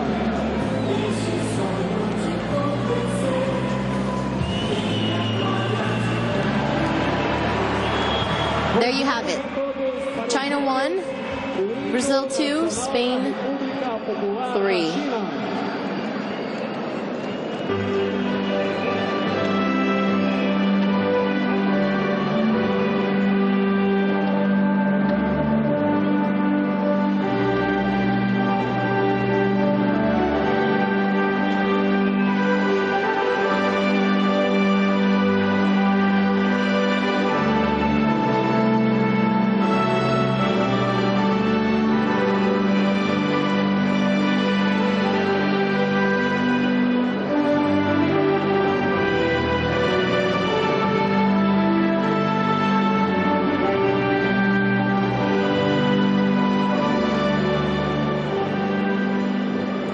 E aí estão as campeãs do aparelho Kali de equilíbrio. That is the second gold medal for the Chinese women of this World Cup Finals. Ya Li with gold, Danielle Hippolito with silver, and Lenica de Simone with the bronze. No final deste evento, vamos nos despedir de todos os atletas de 25 países que participaram da final da Copa do Mundo numa grande festa. Fique com a gente, pois vamos fazer uma homenagem da ginástica do Brasil.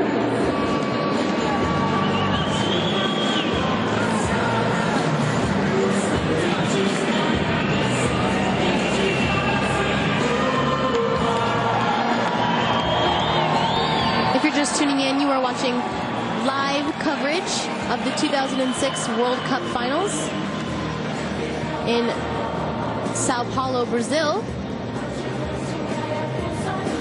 You can only watch live exclusive coverage on WCSN,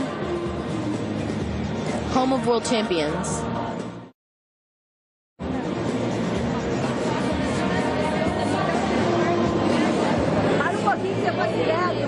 Here we see the men lining up, ready to march out for the parallel bars awards ceremony.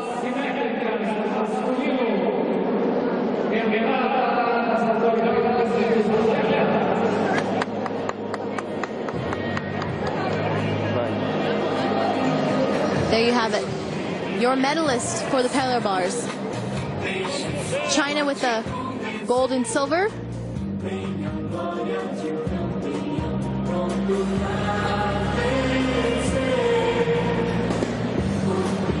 Ukraine with the bronze.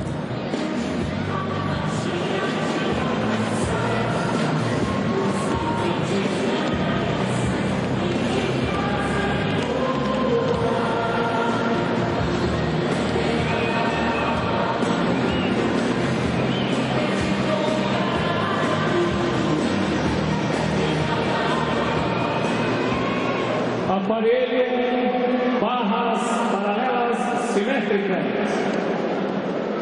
Em terceiro lugar,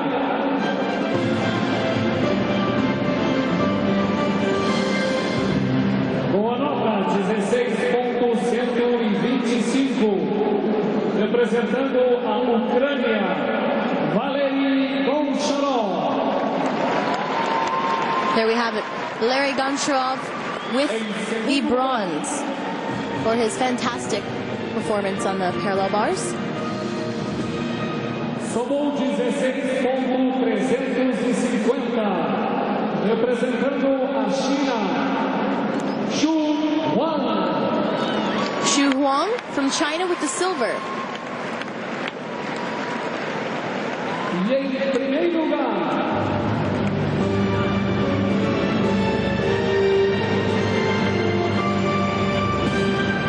somou 16.450, medalha de ouro para Li Xiaopeng da China. And our gold medalist today, Li Xiaopeng. Longtime dominator on this event. Vice-presidente da Federação Internacional de Ginástica, with the para entregar a medalha ao primeiro colocado, outstanding parallel presidente routine. do Comitê Técnico Masculino da Federação Internacional de Ginástica, e a senhora Verônica Martins, para entregar a medalha para terceiro colocado. Ela é presidente da Federação de Ginástica do Amazonas.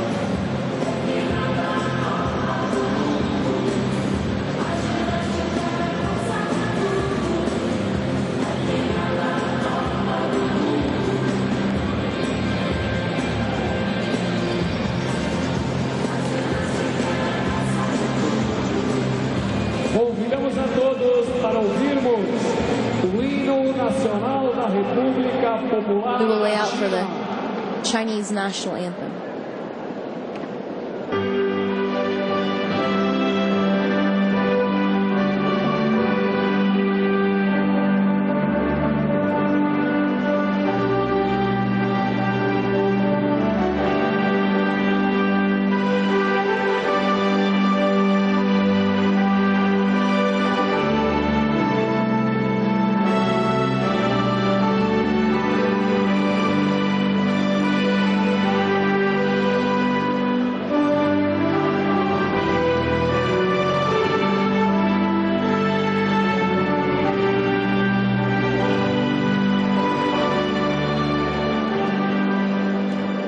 E aí estão os campeões da prova de barras paralelas simétricas. Saída das autoridades. There you have it. China with our gold and silver, and Larry gets the bronze from Ukraine. We have completed 3 out of the 5 events being competed today at the 2006 World Cup Finals in Sao Paulo, Brazil. A todos nós que viemos ao ginásio do Ibirapuera hoje para aplaudir esses atletas, nós convidamos para que no final nos ajudem a fazer uma grande homenagem da ginástica do Brasil. We will continue this coverage with the women's floor exercise coming up next, and we'll end this outstanding event with the men's high bar.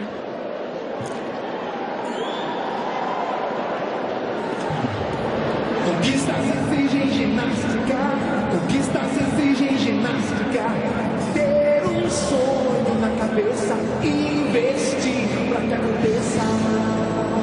Muito além dos movimentos, ter equilíbrio e razão. Saudade.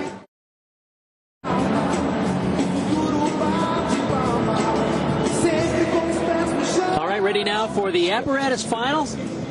Final event for the women will be the floor exercise. Check this out, folks. 3 of the 7 athletes competing are from the home country of Brazil. So we are looking at perhaps another medal for the Brazilian team that has done quite well here so far. The women have already won 2 medals. Silver on the bars and a silver on the balance beam. And yet the Brazilian women, very well known for their outstanding work on the floor. And you can tell it in the building, folks. There is some energy. They know they are about to see some of the world's best. And most importantly to this home crowd, some of their own. Laís Souza. Laís had a phenomenal vaulting performance yesterday. Final da Copa do Mundo de Ginástica Artística. She's 17 Paulo, Brasil, 2004. from Ribeirão Preto. Da Federação Internacional de Ginástica. She had the silver medal on the vault, lots of power. She made the finals at the World Championships this year in Aarhus, Denmark, placed 8th. Governo do Estado de São Paulo e Prefeitura da cidade de São Paulo. A todos vocês que vieram ao ginásio do Ibirapuera hoje para aplaudir todos esses atletas, vamos no final fazer uma grande festa, numa grande homenagem da ginástica do Brasil aos 25 países que participaram da final da So far at these World Cup champions, the host country Brazil has 4 medals, 2 for the women, 2 for the men. Both of those for the men came, of course, from Diego Hipólito, the gold medalist on the floor and the bronze medalist on the vault.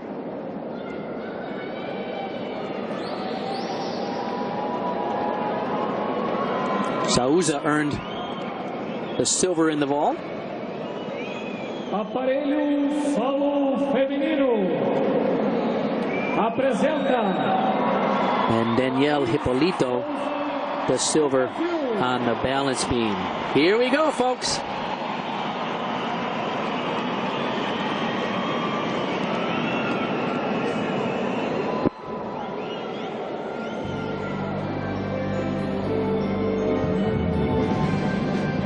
Oh no.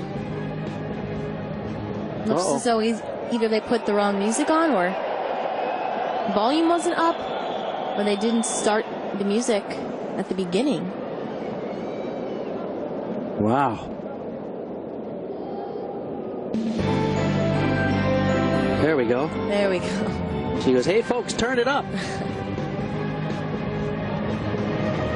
Opens up with an Arabian double front punch front. Nice combination. That was She didn't go out of awesome. bounds. That's what's even more amazing.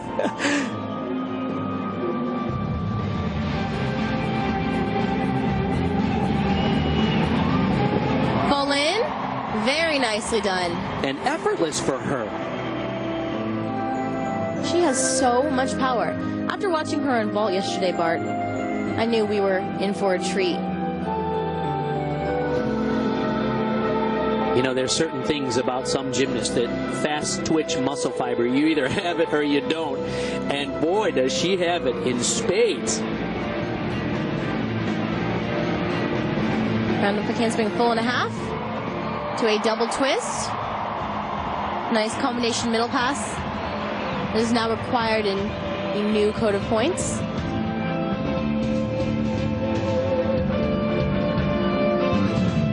Solid routine so far.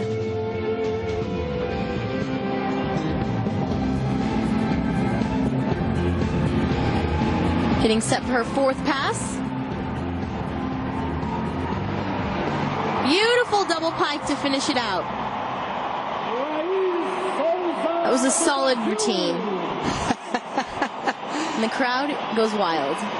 They are loving it in front of her home country. The first to go up, and what a start. Look at that first pass. It's so hard to judge that landing and then do a punch front out of it.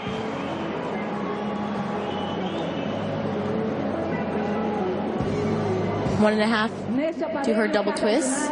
Deve mostrar o seu estilo pessoal na interpretação da sua série. A série deverá ter no máximo 1 minuto e 5 Very impressed with the segundos de duração.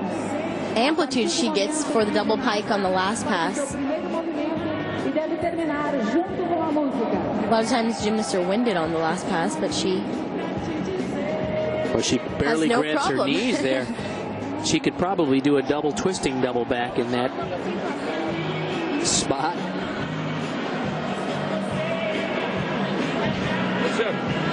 Vamos ver aqui a Laís. Nota de Laís Souza do Brasil. 14.925. Brazilian television is all over this. This is very popular down here. 14.925. The judges calculate the score. She only receives a difficulty value of a 9.0. That seems lower than I thought. Very low.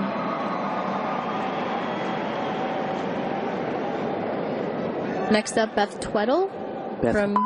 Won the gold medal on the bars, the World Championships, as well as here yesterday. I love this girl's floor exercise. Very dramatic choice of music.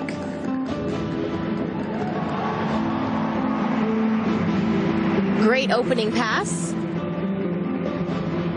And beautiful landing on her Arabian double.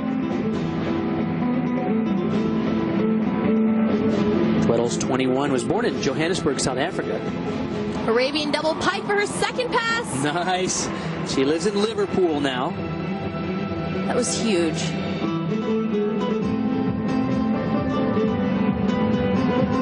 The World Championships this year, she finished just off the podium with 4th place on floor.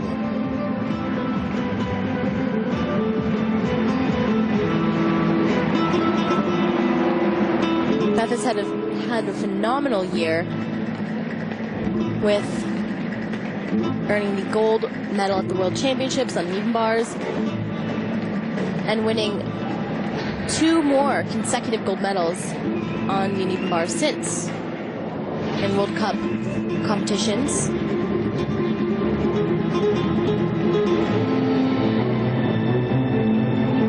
Two and a half punch front full, flawless. Wow. Beth Tweddle, flawless execution, clean form, and that last tumbling pass especially.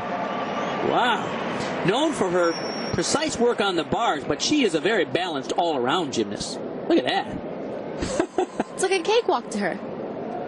Her last pass, 2.5 punch front full, looked like a walk in the park. And this go right here, Arabian double front. It's hard enough to do in the top position. To do in the pike with that blind landing and stick it like she did is outstanding. England just had their Sportswoman of the Year awards. Beth was nominated. It's a huge deal, and she actually ended up in 3rd place, which is outstanding. Especially in a sport like gymnastics, which doesn't necessarily get the kind of television play that something like soccer does in the UK. So she enjoying the fruits of her successes.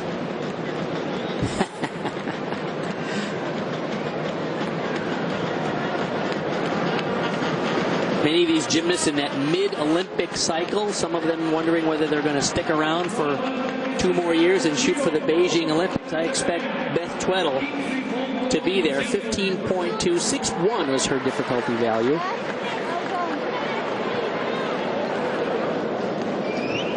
Next up is Patricia Moreno from Spain. He's the 18-year-old, coached, of course, by Jesus Carballo.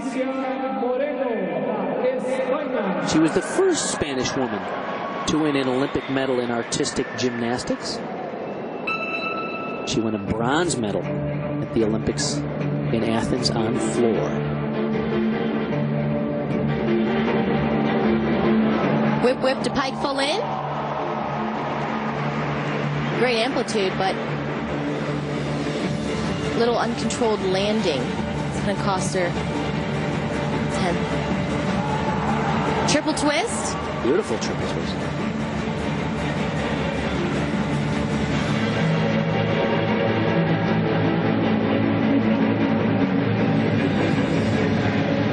Nice leaps. She shows great flexibility and extension. Kind of a characteristic of the Spanish team. Beautiful form and execution throughout.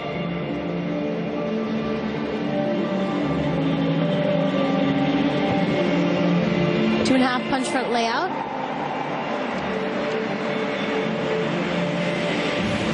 Pretty nicely done. You can see there on the 2.5 she actually had a little knee bend.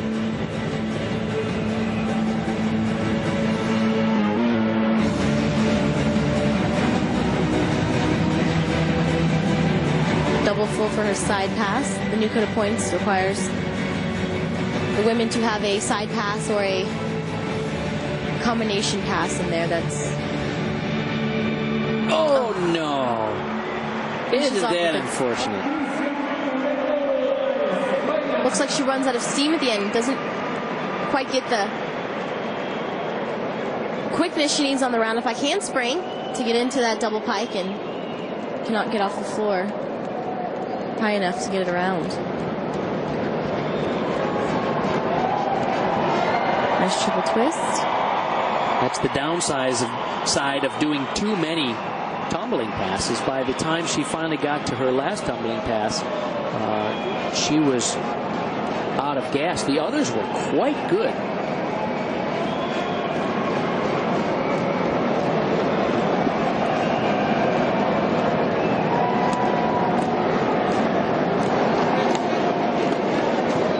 Many gymnasts in the past able to do 3, perhaps 4 tumbling passes and be competitive.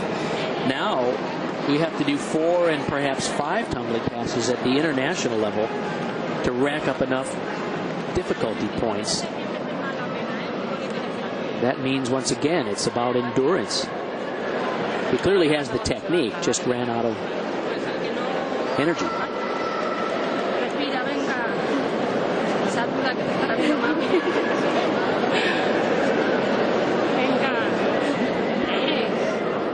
I'm sure the Brazilian crowd anxious to see the score for Patricia Moreno, because what they're really waiting on is the rest of the Brazilians. Danielle Hipólito waits on the sidelines, as does Diane dos Santos.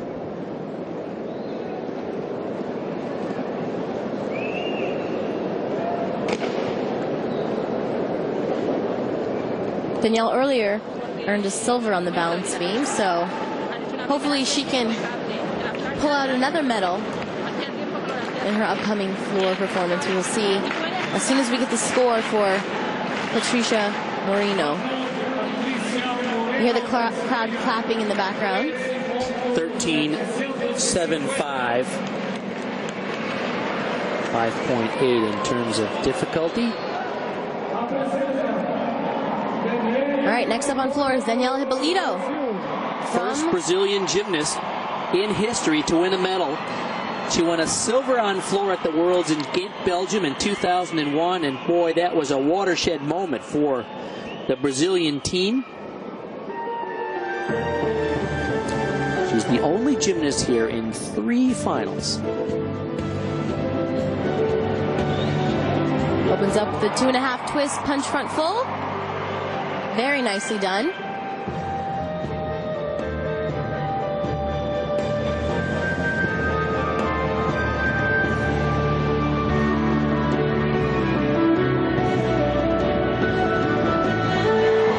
One and a half to a punch front full for her second pass.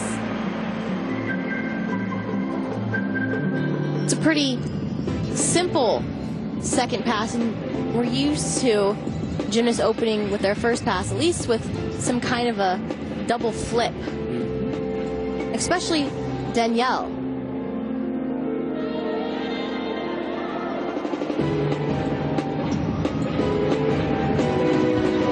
Third pass, double twist. This is definitely a watered down floor exercise for Danielle. Yeah. This is not characteristic of what we normally see from her.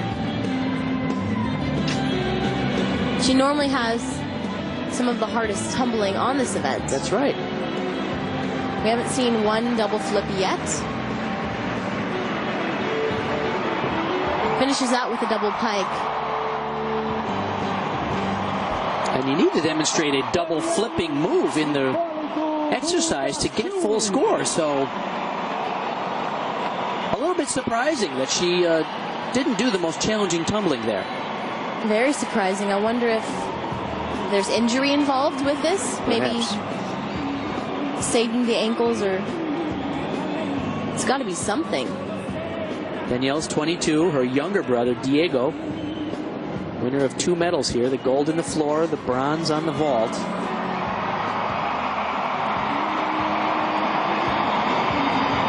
This is a perfect example of a nice clean routine with no difficulty. And in the finals, routines like this are going to cut it to be competitive. Brazil has 4 medals at this World Cup, 3 of them attributed to the Hipólito family. The other to Laís Souza on vault.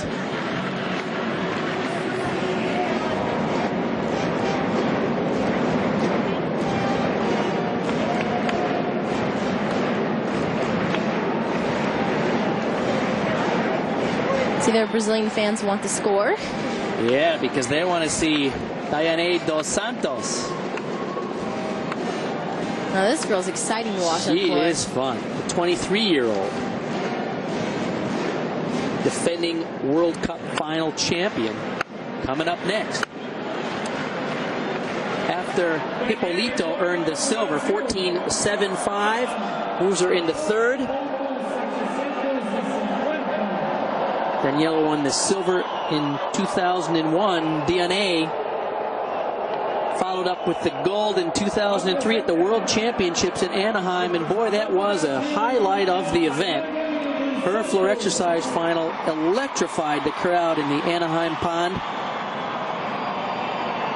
She's known for her raw power, but she's also improved her dance and choreography of late. This should be fun.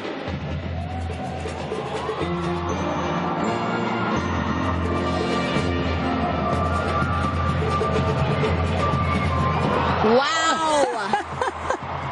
A laid out full twisting double. Front pike step out to Arabian pike double front. Amazing.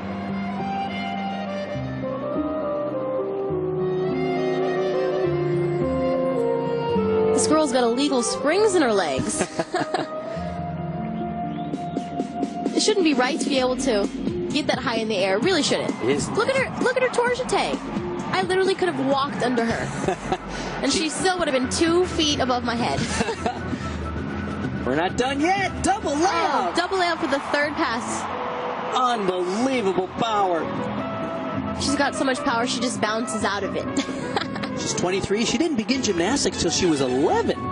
That's very uncommon. Most young ladies at this level have begun gymnastics around 5-6 years of age.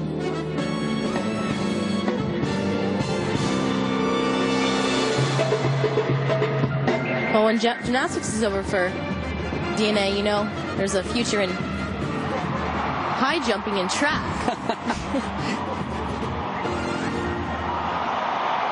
Outstanding routine. What a treat for the hometown fans. The 2003 world champion.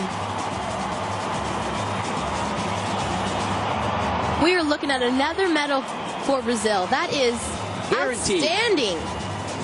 She was 5th in the Olympics. Look at that. Laid out. So impressive. Full twisting double.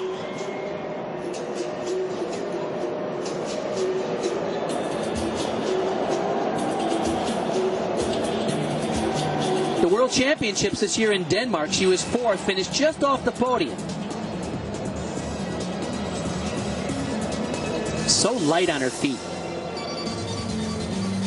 What I'm most impressed with is her control in her landings. I've seen her too many times do routines just like this, get high in the air and not be able to control, not be able to control her power on the landing. And a double layout in the 3rd tumbling pass. Now she's capable of doing that Arabian double front that we saw in the pike position. She's actually done it in the laid out position. She has so many skills that she can perform.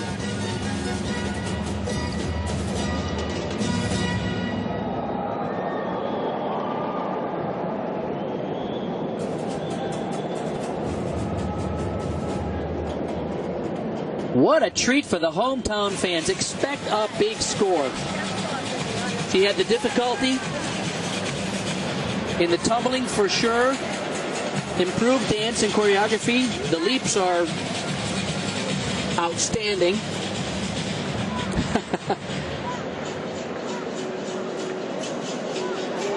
She comes from Porto Alegre. This quite possibly could be our gold medalist on floor. We have 2 gymnasts remaining. We have to watch out for the reigning world champion. It'll be coming up next, Cheng Fei of China. But Diana Dos Santos is going to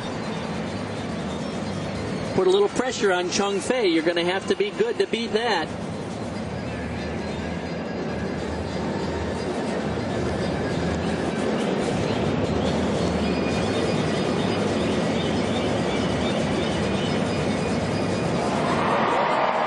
The crowd's going crazy. Here comes the marks.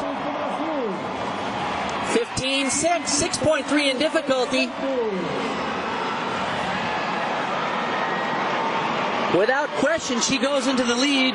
Elizabeth Tweddle with a 15-2 moves to second. Cheng Fei, well, she knows what she has to do now. She easily won the gold medal on vault yesterday. The pressure's on.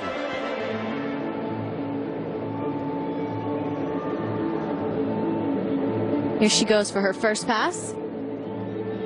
Opens up with the double twisting. Oh no. Double twisting double. Every time I've seen her compete that, she has nailed it. It's too bad. Whip triple twist for the second pass.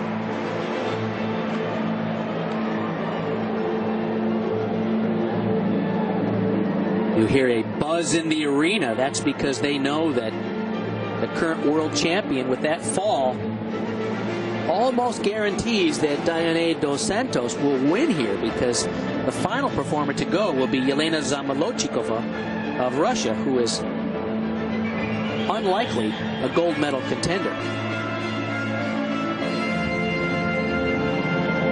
That's too bad. Wow.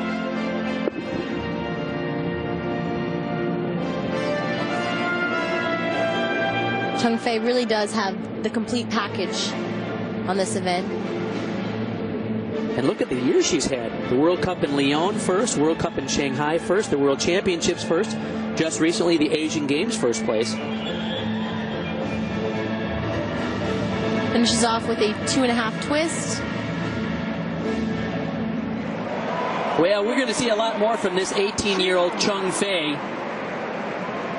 She resides in Beijing, and I expect in front of her home country in China, that won't happen. See right here, she just doesn't get enough stand up off the floor on her punch. It looked perhaps like her back handspring was a little high. She didn't quite get the push, as you mentioned, that she needed. You need immediate rotation off the floor, and she actually started the flip, didn't get the rotation, then started curling her knees. She wanted to twist a little sooner than she needed to, which... She went for the most difficult move being done in this competition, the women's floor, the double twisting double. She normally does it effortlessly, as you said.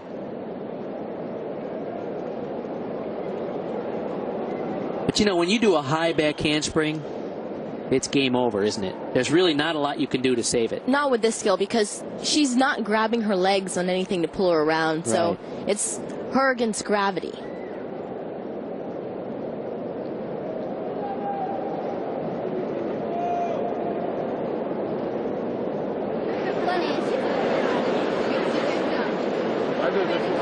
我看助跑速度就会挺小，然后有点拖出去。 Regardless, what a great effort she gave. She got 1 gold medal here, won the vault easily.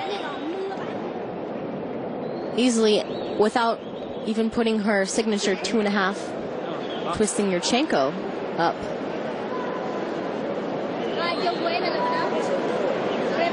When we first saw the Chinese make the international scene, impressed with their technique, but under-impressed with their power. But Chung Fei has the whole package because she has the technique, but you talk about fast twitch muscle fiber, she has plenty of it to go with her technique to get that kind of height that few gymnasts can attain.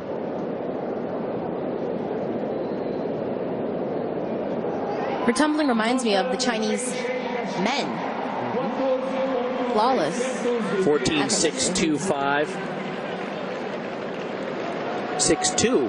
High level of difficulty, but of course the fall cost her. Final performer for the women today. We have yet the men to go on the high bar. Yelena Zamolodchikova. What more can you say about this gymnast? She won both the floor and the vault at the 2000 Olympics in Sydney. She's won 11 world and Olympic medals over the past 7 years. She's 24 years of age. Front full step out to a triple twist. Well, you could tell she was going out of bounds right there. Oh, yeah.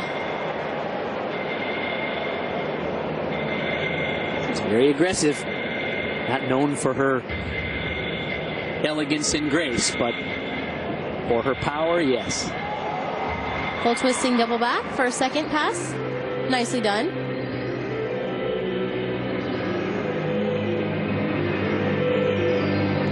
Like you were saying, you're right, she's not known for her grace, but this music is actually very obscure and mysterious sounding and actually complements her natural style that she has. It's graceful yet kind of different.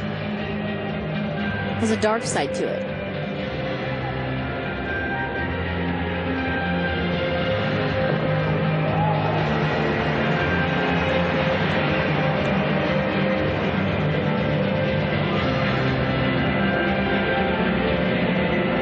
Setting up for her final pass.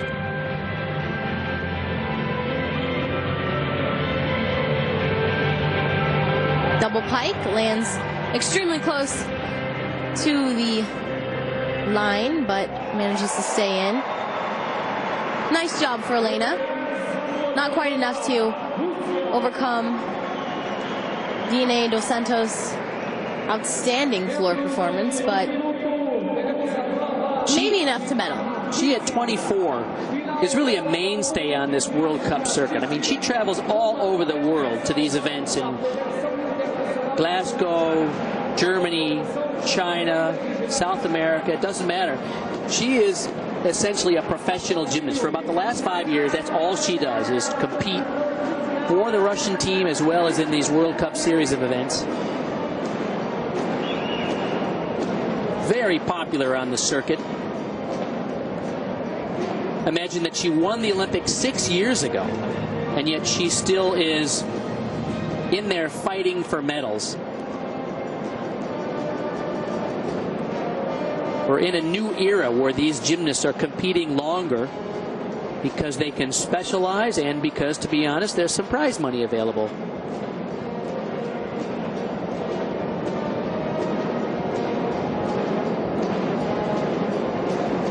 People like Oksana Chusovitina, who we featured at the World Championships. 31 years of age, traveling the world, competing,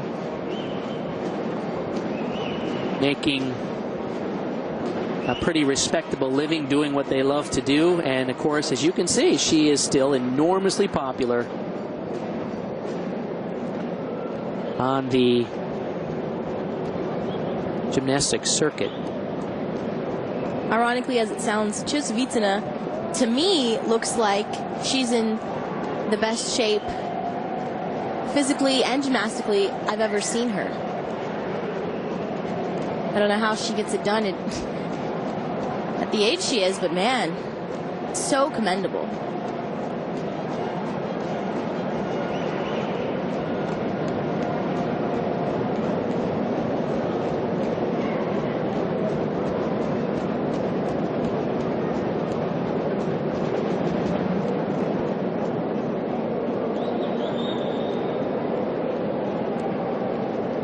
Again, we have another discrepancy in the scoring.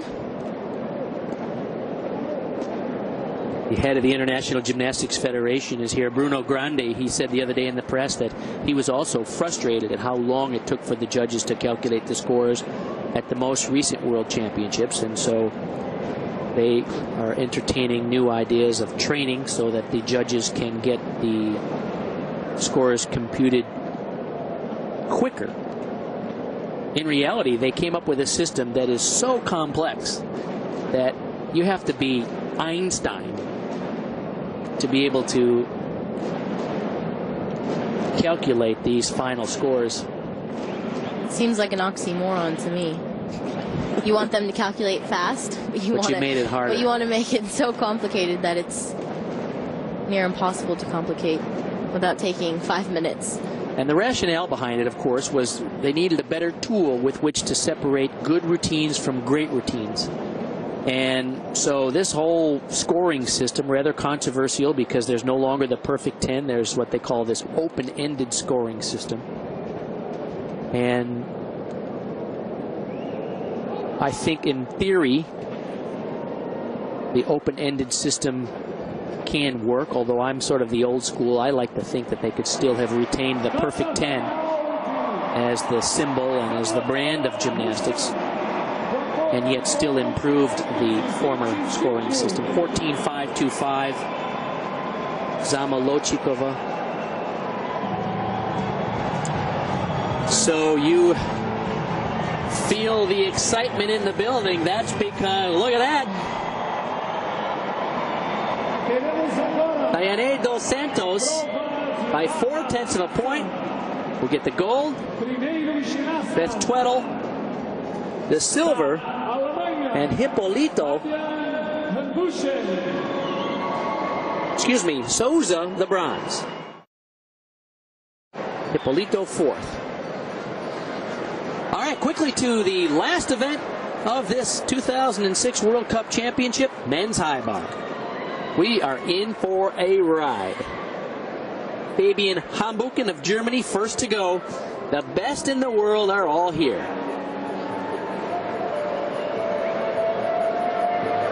Whoa! Beautiful full twisting Kovacs. Laid out to Tkachev.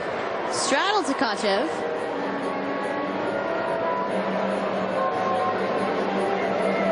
Look at him go.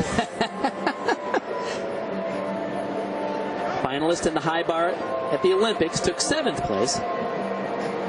It's just 19. Oh, come on. Oh, and one of the more simple skills. Backstalled her hop full. His hand slipped.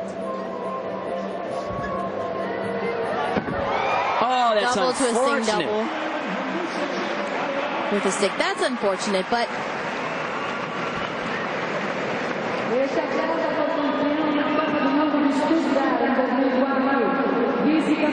after what happened at the last World Cup to him on a high bar, he's got to be happy.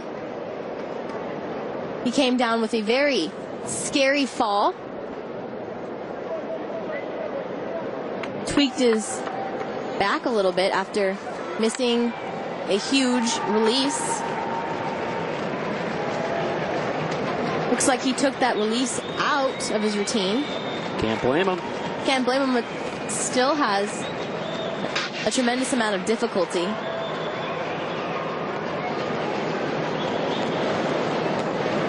I got to tell you what, I'm rooting for this guy. He is very popular on the circuit. He used to wear little round glasses. We called him Harry Potter. I guess he's got contacts now. Of course, maybe he needed those glasses for that release move. Just missed his hand by a little. Here is the backstalder, full pirouette. A little shorter rotation, so he couldn't quite get his hand over the top of the bar.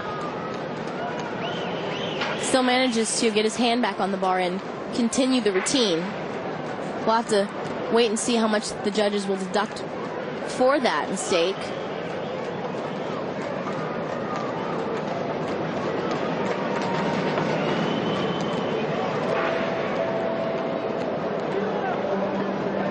Such control on his pirouetting.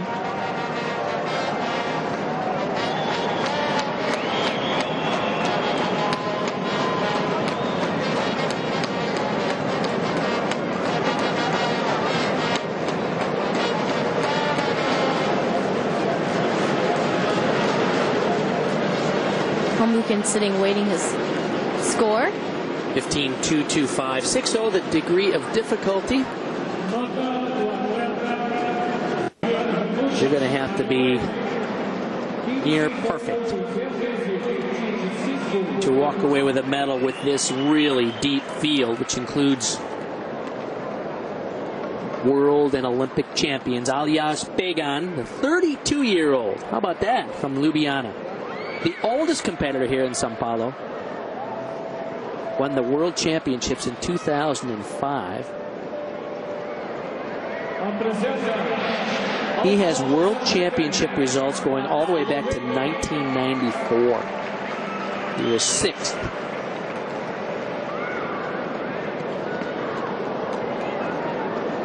And this year at the Worlds in Denmark, he was 2nd. Incredible to be at the top that long on an event like high bar. Now he has a move that he invented. It's called the Pegan. Let's see if he goes for it right here. It's a double front with a half twist. Beautiful. American Mitch Gaylord invented that move, and Pegan added a half twist to it, and therefore it bears his name.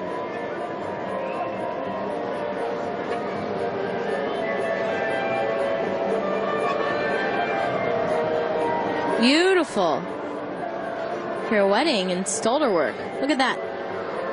One-armed Healy twist. It's impressive.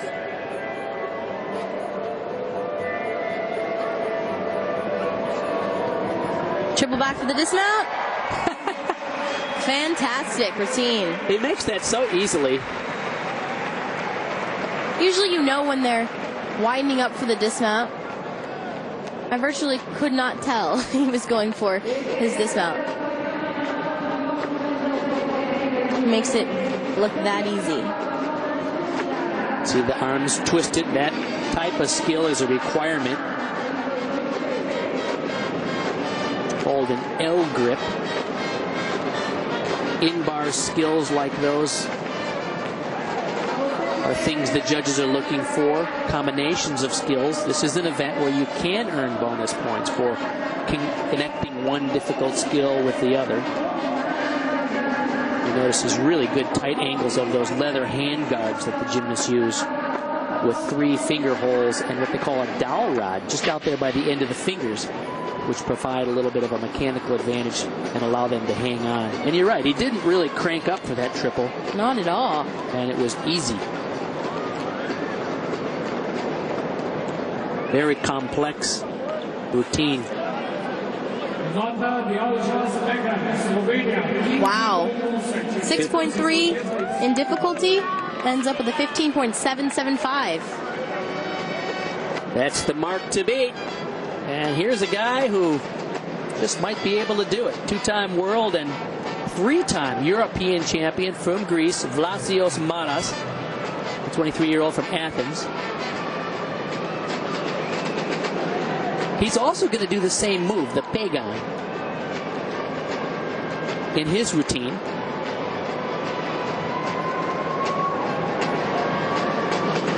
And he's capable of going for a triple twisting double layout.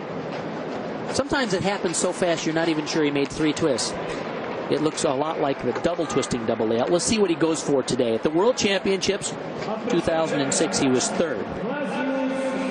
But he won back in 2001, and he won in 2002.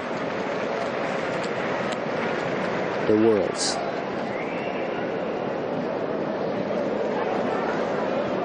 It's a little guy. Typically, the high bar guys are a little longer and a little leaner. He's just a little over 5 feet tall. 5'1". He's a tiny guy, but boy, can he swing it out there. Here comes that Pagan. Here we go. Oh, sweet. Wow. Actually, I think he even did it better than Pagan. I agree. Got a little more amplitude and caught with a straighter body position. Oh, sweet. Good combination. Nice one-armed pirouetting giant.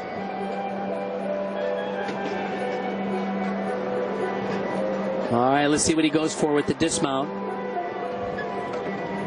There's the double twisting double layout. For such a little guy, that was phenomenal high bar routine. Yeah, he's a lot of fun to watch. Well, you know, in the Olympics in Athens, he drew the first round early morning session and hit his routine, and yet the scores escalated throughout the day, and he didn't even make the final in his own home country. It was a real heartbreaker for the Greek fans in Athens. They wanted to see their guy go for the gold medal.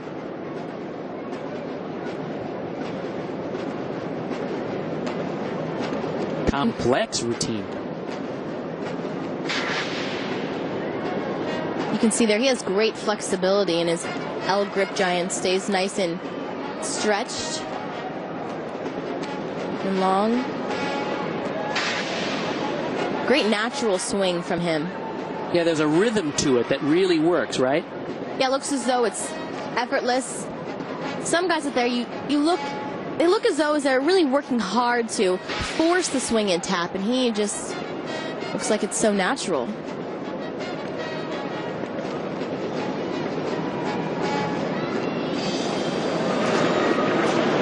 Score to beat so far, Alias Pagan, 15.775. 16.05 with a 6.5 in difficulty. That is huge. That is big. Manas goes into the lead.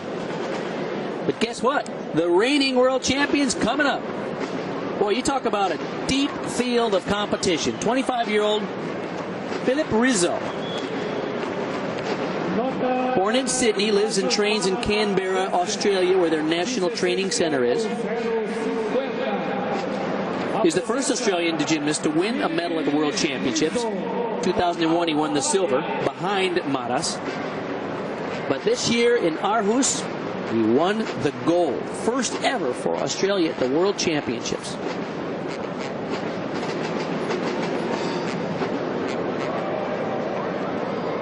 Two-time Olympian. And this is his 6th World Championship competition. Essentially a high bar specialist like Pagan. So this World Cup format is perfect for his quality as a gymnast. Very aggressive right at the start. Nice stalder work to a Healy. Inverted giants.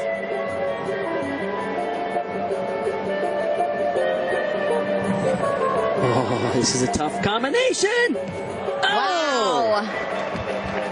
I thought he was hung up there a little bit, but he made it nicely. Woo! Double-double. Oh. You got to stick those landings to win at this level. The landing is the last thing the judges sees, and although it might be 1/10, it leaves an impression that could possibly reflect more on the score. You're right. The coach under the bar there, Vladimir Vatkin, the former personal coach of Ivan Ivankov. He's from Belarus. He moved to Australia several years ago and helped improve their program. A lot in this routine, and I'm surprised still that he does that very risky release combination at the end of the routine. Most gymnasts like to do their big scary move early when you're fresh, right? Maybe he feels more comfortable doing it when he's exhausted. I think perhaps you're right. Maybe, you get into the rhythm of the routine, and then sometimes some gymnasts like that philosophy. I was the kind, give me the big trick early because I'm fresh, I'm energized. And this is that combination, what's called a half Takamoto, right to that 1.5 twister. It's called a def, invented by a French gymnast named Jacques Def. It's essentially a 1.5 twister right there, and you re-grab the bar right on the end of his fingertips. Good thing they're wearing those dowels at the end of those grips. Although he was right on the end of his fingertips, like you said, that's pretty much where you want to catch the skill for it to look the most cleanest and impressive. I know you hung it out there a few times, my dear. 15-8, 7-5, 6-6 the degree of difficulty. He really needed to stick that landing. That is so far the difference between his performance and Maras, the leader, with a 16.05. We've seen plenty of Yernar Yurimbitov today.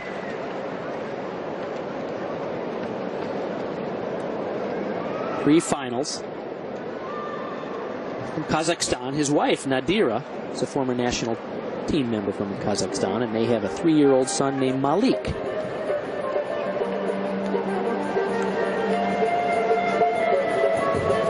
Oh, wow! Did he just do what I think he did? He really caught with one arm. It appeared to swing be. down, then grab the bar with the second arm. That's... Let's see if we can check that a little closer in slow motion. A little sloppy, as we saw on parallel bars. A few form breaks. I agree. Toes coming apart right there, flexed.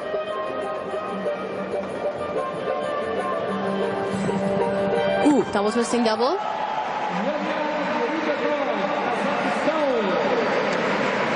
Well, he has everything. He really does. He can swing. He may not be quite as physically strong as some of the other guys, so whenever he gets in trouble, can't quite get himself out of trouble. Let's see what happens here. He didn't get his thumbs over the bar until after he swung around, but that was the Coleman, a double backflip with a full twist.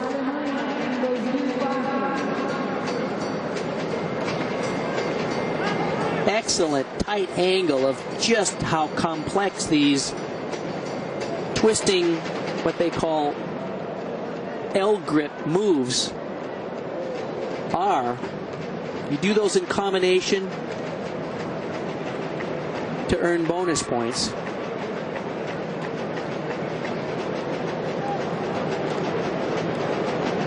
He's got a real aggressive, fast swing. Mm-hmm. Vladimir Espanov is his coach.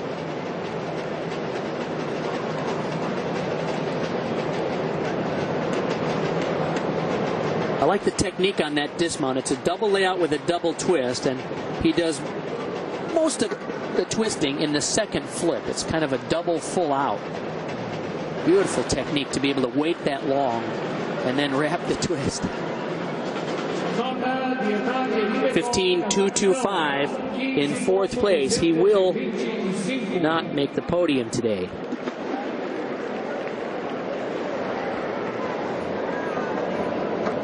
What a story this year. The Swiss team. Christoph Scherer, the 26-year-old from Lucerne.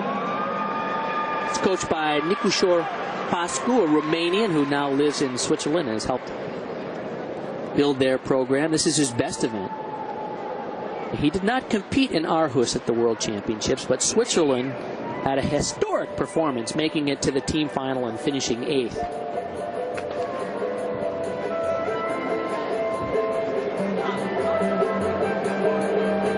This year, Christoph was a bronze medalist at the Europeans. He's got a big release coming up here. Oh, nice. Beautiful. Layout front full.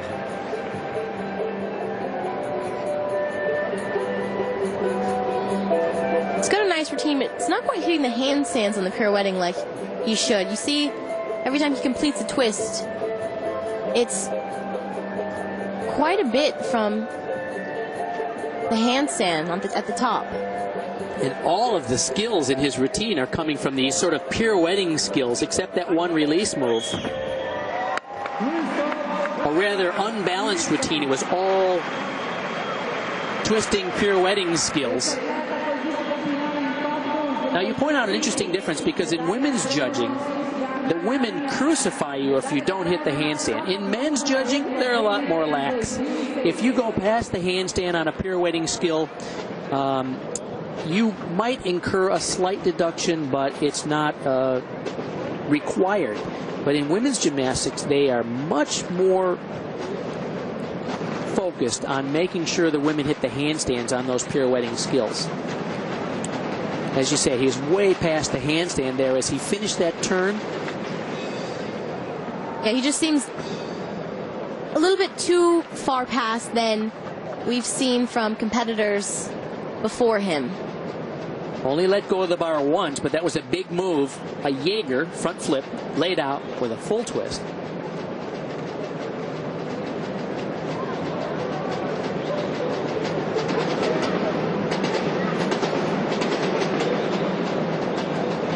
You're supposed to show a variety of skills from all the different areas. I think most of his difficulty in that routine came from those twisting, pirouetting skills, not enough balance in the exercise. And boy, I hate to see a locked-legged landing like that, don't you? Yeah, I don't. Anybody who's been to the hospital with a knee reconstruction knows that, please bend your knees when you land, huh? Yeah, I cringed a little on that landing. Oh. Definitely worried me a bit. He looked like he didn't get enough rotation off the bar, and thought that was the way to stick it. 15.575 for Christoph Scherer. If anything our listeners take away from today's coverage, young gymnasts, please land with your knees flexed. I know, we don't need any more ACL surgeries in the sport of gymnastics. Igor Cassina, Olympic champion on the high bar. He's 29 from Meda, Italy. He invented a move called the Cassina, which is a double back over the bar, laid out with a full twist. We'll see if he goes for it today. He is a big, tall guy, a lot different than Vlasios Matas of Greece. There it is! A double lay. Oh, no! Now, he did a double layout over the bar without the full twist. Wow. You're going down hard on a move like that. Boom. For those of you who don't know, the bar is 8.5 feet off the ground. He's about 6 feet over the bar when he does that move. So we're talking flat backing it from about 14 feet in the air. Now, it's not like he hasn't done this before, so he knows how to break his fall by slamming his arms down to the side. A Hollywood stuntman would be impressed with the fact that he can actually get up and continue his exercise from there. You might be able to use this video for a reel one day in an acting career. For stunt doubling. See what I can do and still walk away? Is that what the point is? Exactly. Let's see what he goes for now. He's got more releases. There he goes. He's doing it again. That time much closer to the bar. Nicely done. Oh. Tucked version of the same skill. Tucked version a little far. And there's a double twisting. Double twist. Coleman. Oh my goodness. I've never seen that before. Me either. Now, I've heard he can do it, but I've never seen him do it. Wow. A tuck double back over the bar with a double twist. Oh my goodness. Bart, I really saw him beginning to twist, thinking, okay, full, like everyone does. Double. Insane. And after a fall on his first skill. After a fall, then repeating the skill, then performing a tucked Kovacs. What we're looking at is a historic performance. He already has one move named after him, Igor Cassina. The laid out double over the bar with a full twist. This time he did a tucked double over the bar with a double twist. That's huge. Huge. This is a little like the X Games. Once he fell, he's out of the competition. So why not go for a move that's never been done before?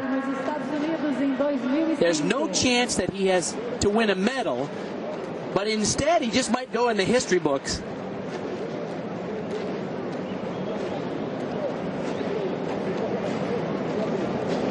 Typically, to get a move named after you, you have to be recognized as the first gymnast to do it in a major international competition. That double? That a single? I'm not sure again. I'd like to see that again. Yeah, we really do. I thought it was a double, didn't you? I really did. I sure hope it was a double. I know we were ranting and raving about it. Pretty convinced it was. Maybe it was only a single. It sure looked like on that replay it was a single, didn't it? It did in the replay, but wow. When he competed it in real-time motion, it definitely looked like a double. Let's 14.775. He's going to be in 7th place for sure. Well, I wish we could call that up again. But that we cannot do. Final performer, Jan Kuchera. So I'm on the parallel bars. Finished just off the podium by 25 thousandths of a point. His last chance to win a medal today. He's the final performer in this World Cup final. Oh! Full twisting. That was full.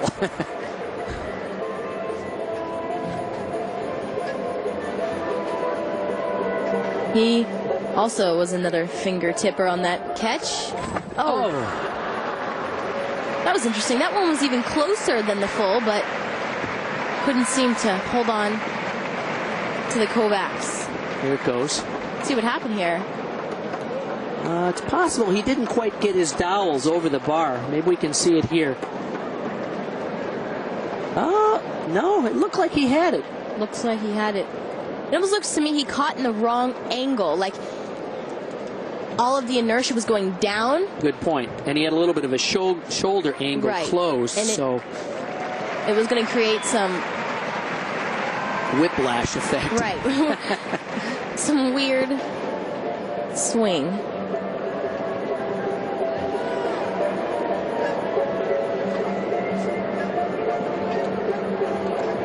Well, Kuchera will finish out this routine, but Inbar Stalder to a Healy to an L grip.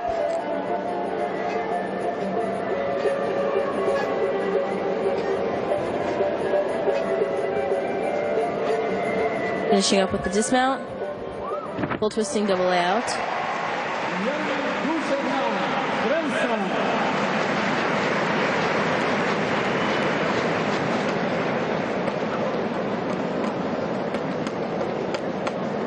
Here's the replay of Kuchera finishing his routine after that fall.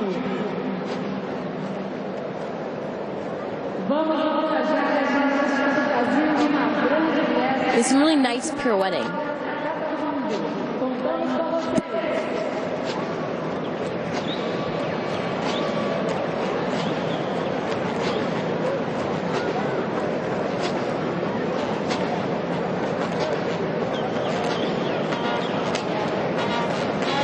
I'm really itching to see the replay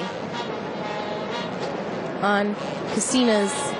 I'm not sure we're going to get a chance to see that again at 7th place. Unlikely they'll re-rack that up for us.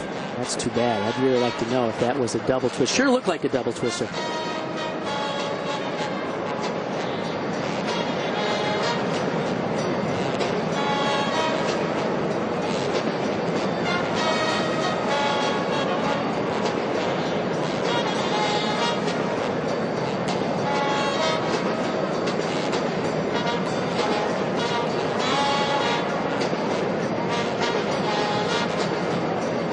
It has been a crazy high bar finals, Bart. Which is pretty typical. High bar is nuts. Always, always. And it's if there's one event in gymnastics that you can sort of link parallel with something like the X Games, it's the high bar. You got to do something, death-defying to win, and we saw that today. It's always a great way to wrap up the competition. After the beauty and the explosiveness of the women's floor, you wrap it up with the daredevil high bar guys, 14.5. Kuchera will end up in 8th place.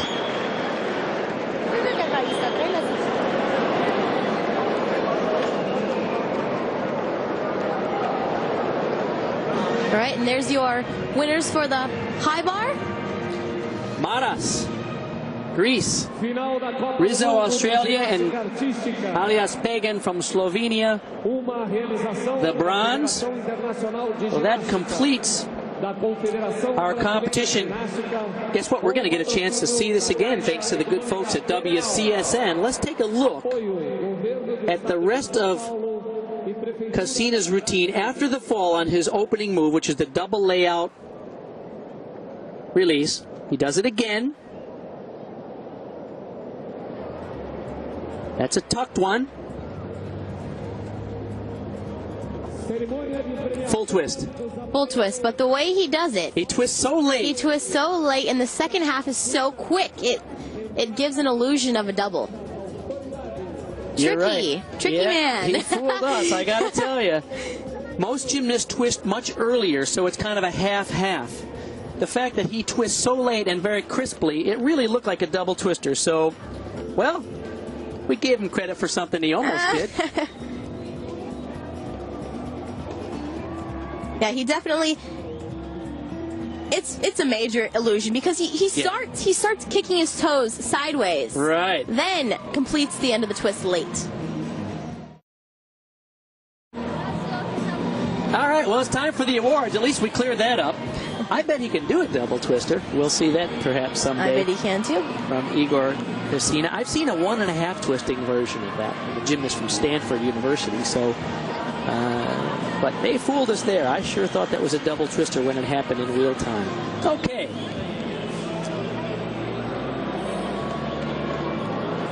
The Brazilian crowd eager to see a few more medals awarded, and particularly to their home country.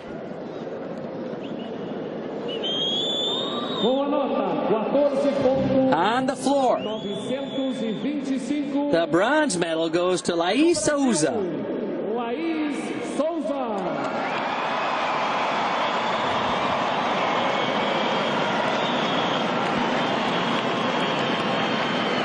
Brazil will finish this World Cup for the women with 4 medals.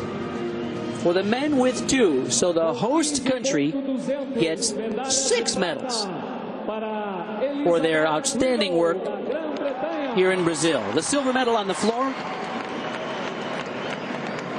for Beth Tweddle to accompany her gold medal on the bars. So all of Great Britain's medals were won by Beth Tweddle, a gold and a silver. And what was surely the highlight of this World Cup final, Diane dos Santos. Her floor was absolutely breathtaking. I've never seen a female tumble so high in my life. And she draws you in. She's so much fun. Her expressive facial expressions and the way she plays to the crowd and to the music is very, very engaging.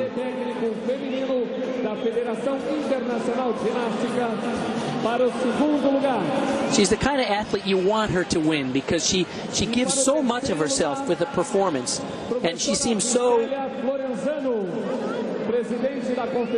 focused on delighting you. It's a treat to watch her, and congratulations as she gets a kiss and a hug from the legendary Nelly Kim of Belarus, former world and Olympic champion, and the head of the Women's Technical Committee of the International Gymnastics Federation.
music and let the hometown fans sing it a cappella. How nice. The Brazilians, of course, famous globally for being among the best fans in the world, especially for their World Cup soccer efforts. Today,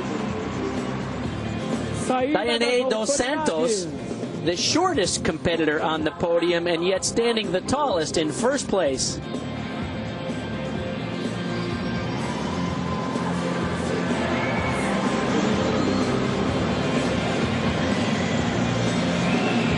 So in the women's competition overall, China won 3 medals, 2 golds,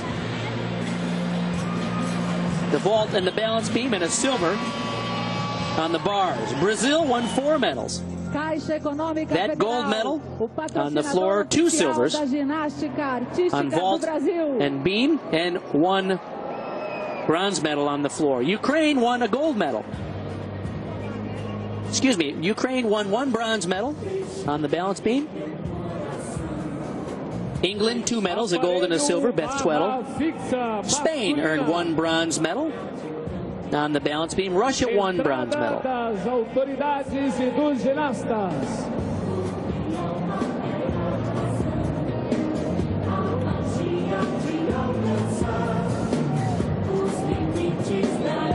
It's really nice when a host country, you know, they've been working hard for 2 years to prep this event, sell tickets, promote it, get people excited about it. And I just think it's wonderful when the hometown athletes deliver in front of this crowd who has enormous anticipation. You've been there, competing in LA, Tasha, in front of a adoring and yet somewhat expecting crowd in Anaheim at the 2003 Worlds. It's a great feeling, isn't it? Oh, most definitely. I mean, you have your family, your friends there.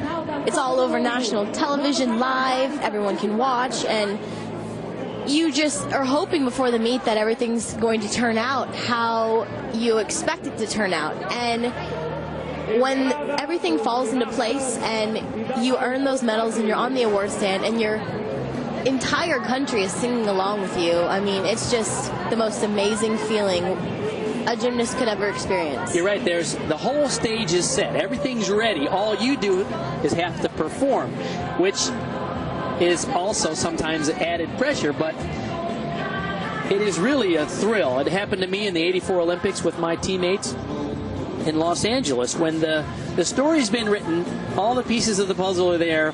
You just have to deliver and complete the picture. It's not that easy, but it is sure a moment of beauty when it comes together like that in front of a home crowd.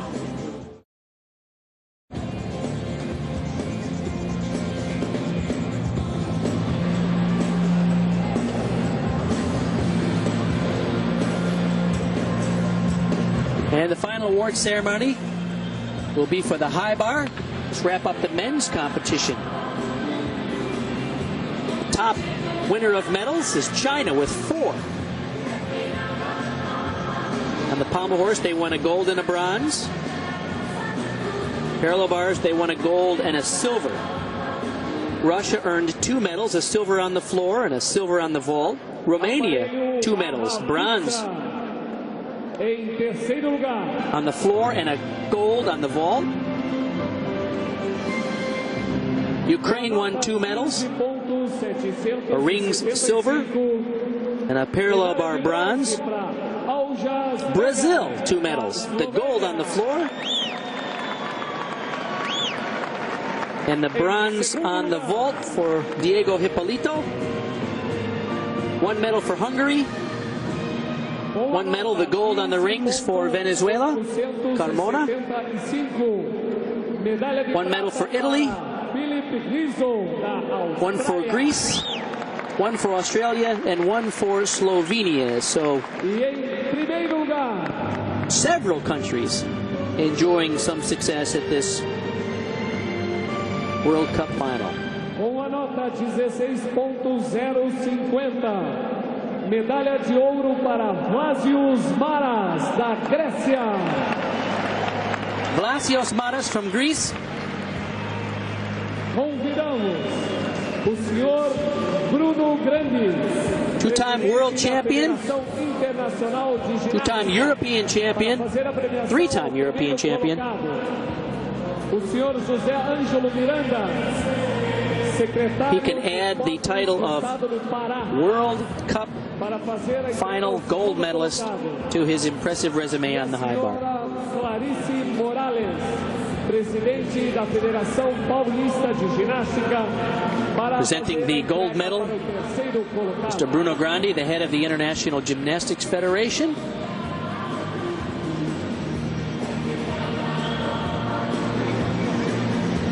I always love to see the gold medalists be of a country that's not notorious for winning. Brazil, Greece, they're really... I think that's one thing that's happened during this era of specialization. For many years, all the medals in women's gymnastics were won by Russia, Romania, China, USA. In men's, it was Japan, China, USA, Russia, Ukraine. And in this era of specialization, you have wonderful gymnasts coming from places like Australia, Slovenia, Italy, Venezuela, Hungary, who are typically not winning team medals and all-around awards, but they're bringing great glory to their home countries for their expertise in their special events. Good point, Tasha. It's good for the growth of the sport that it's not just a few countries winning all the medals. And surely the success of this World Cup final in the Southern Hemisphere will be good to promote high-quality gymnastics in Brazil and South America, Ladies and gentlemen, because they are watching this live all over the world. on behalf of all the International Gymnastics Federation community, I would like to thank you all for the perfect organization of this World Cup final. To the gymnasts, I would like to extend my admiration and my As we take a look thanks at for some the beautiful emotion slow motion they footage of the gold created. medal winning performance on the high bar, in the background you hear I would like to the thank closing comments from Mr. all Bruno of you Grandi, the head of the for International your Gymnastics exemplary Federation. participation and for your extraordinary warm welcome.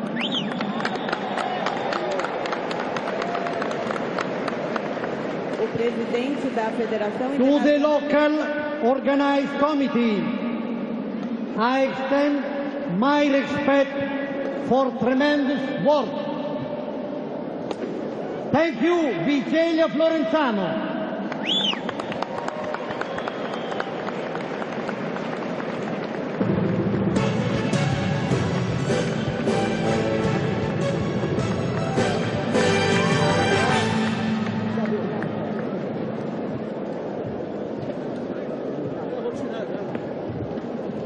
María Fernanda Ramos Cuelo. Signora, complimenti.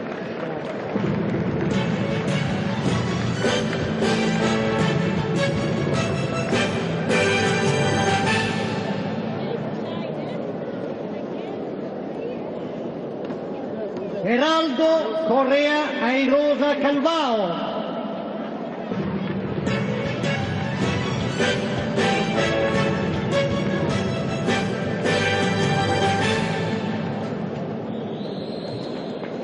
I would like to thank all the Brazilian Gymnastics Confederation, its president Vicelia Florenzano,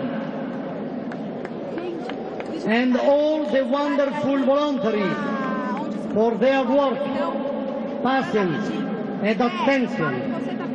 On behalf of the International Gymnastics Federation, I officially declare the 12th Artistic Gymnastics World Cup final closed.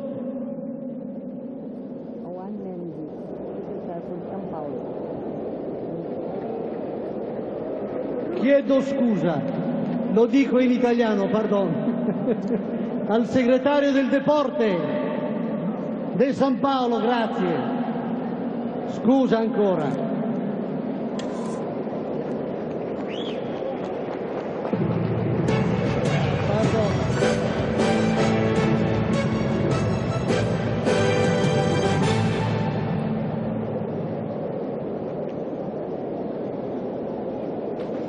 Ciao, grazie a tutti!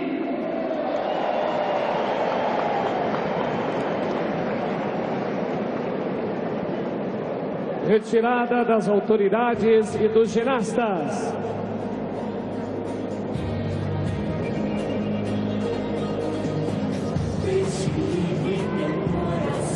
Well, Tasha, as we take a look at some spectacular performances, the gold medalists from day 2 of the World Cup final, any final thoughts on what we saw? This has been an amazing World Cup finals. All these gymnasts have worked very hard to get here, and we saw some phenomenal routines. I just hope I see a lot of these gymnasts in the upcoming years. I'm sure we'll be seeing many of them in 2008. And hats off to Brazil. They did an amazing job preparing. All their athletes stepped up and brought their best performance to the table. For the viewers who are interested in where are the Americans, well, some Americans had qualified for this competition, including Alicia Sacramone, Chelsea Memel, Nastia Liukin. All of them back home recovering after the most recent World Championships. Some of them having surgeries and healing up as they prepare for this 2-year cycle, which will culminate in the Olympics in Beijing. Next year's World Gymnastics Championships will be in Stuttgart, Germany. We will be covering it live on WCSN. That is an all-important event because that also determines which 12 teams, the best 12 teams in the world, will get to go to the Olympic Games in Beijing. Esporte que nos orgulha e faz vibrar o nosso coração brasileiro. For those of you interested in more gymnastics coverage and archived footage of dozens of the best gymnasts in the world competing in the most important competitions, please remember to go to WCSN.com, where you can see not only this type of groundbreaking live coverage of gymnastics, but also archived footage on a video-on-demand basis, as well as more information, results, stories, and statistics about the world of gymnastics.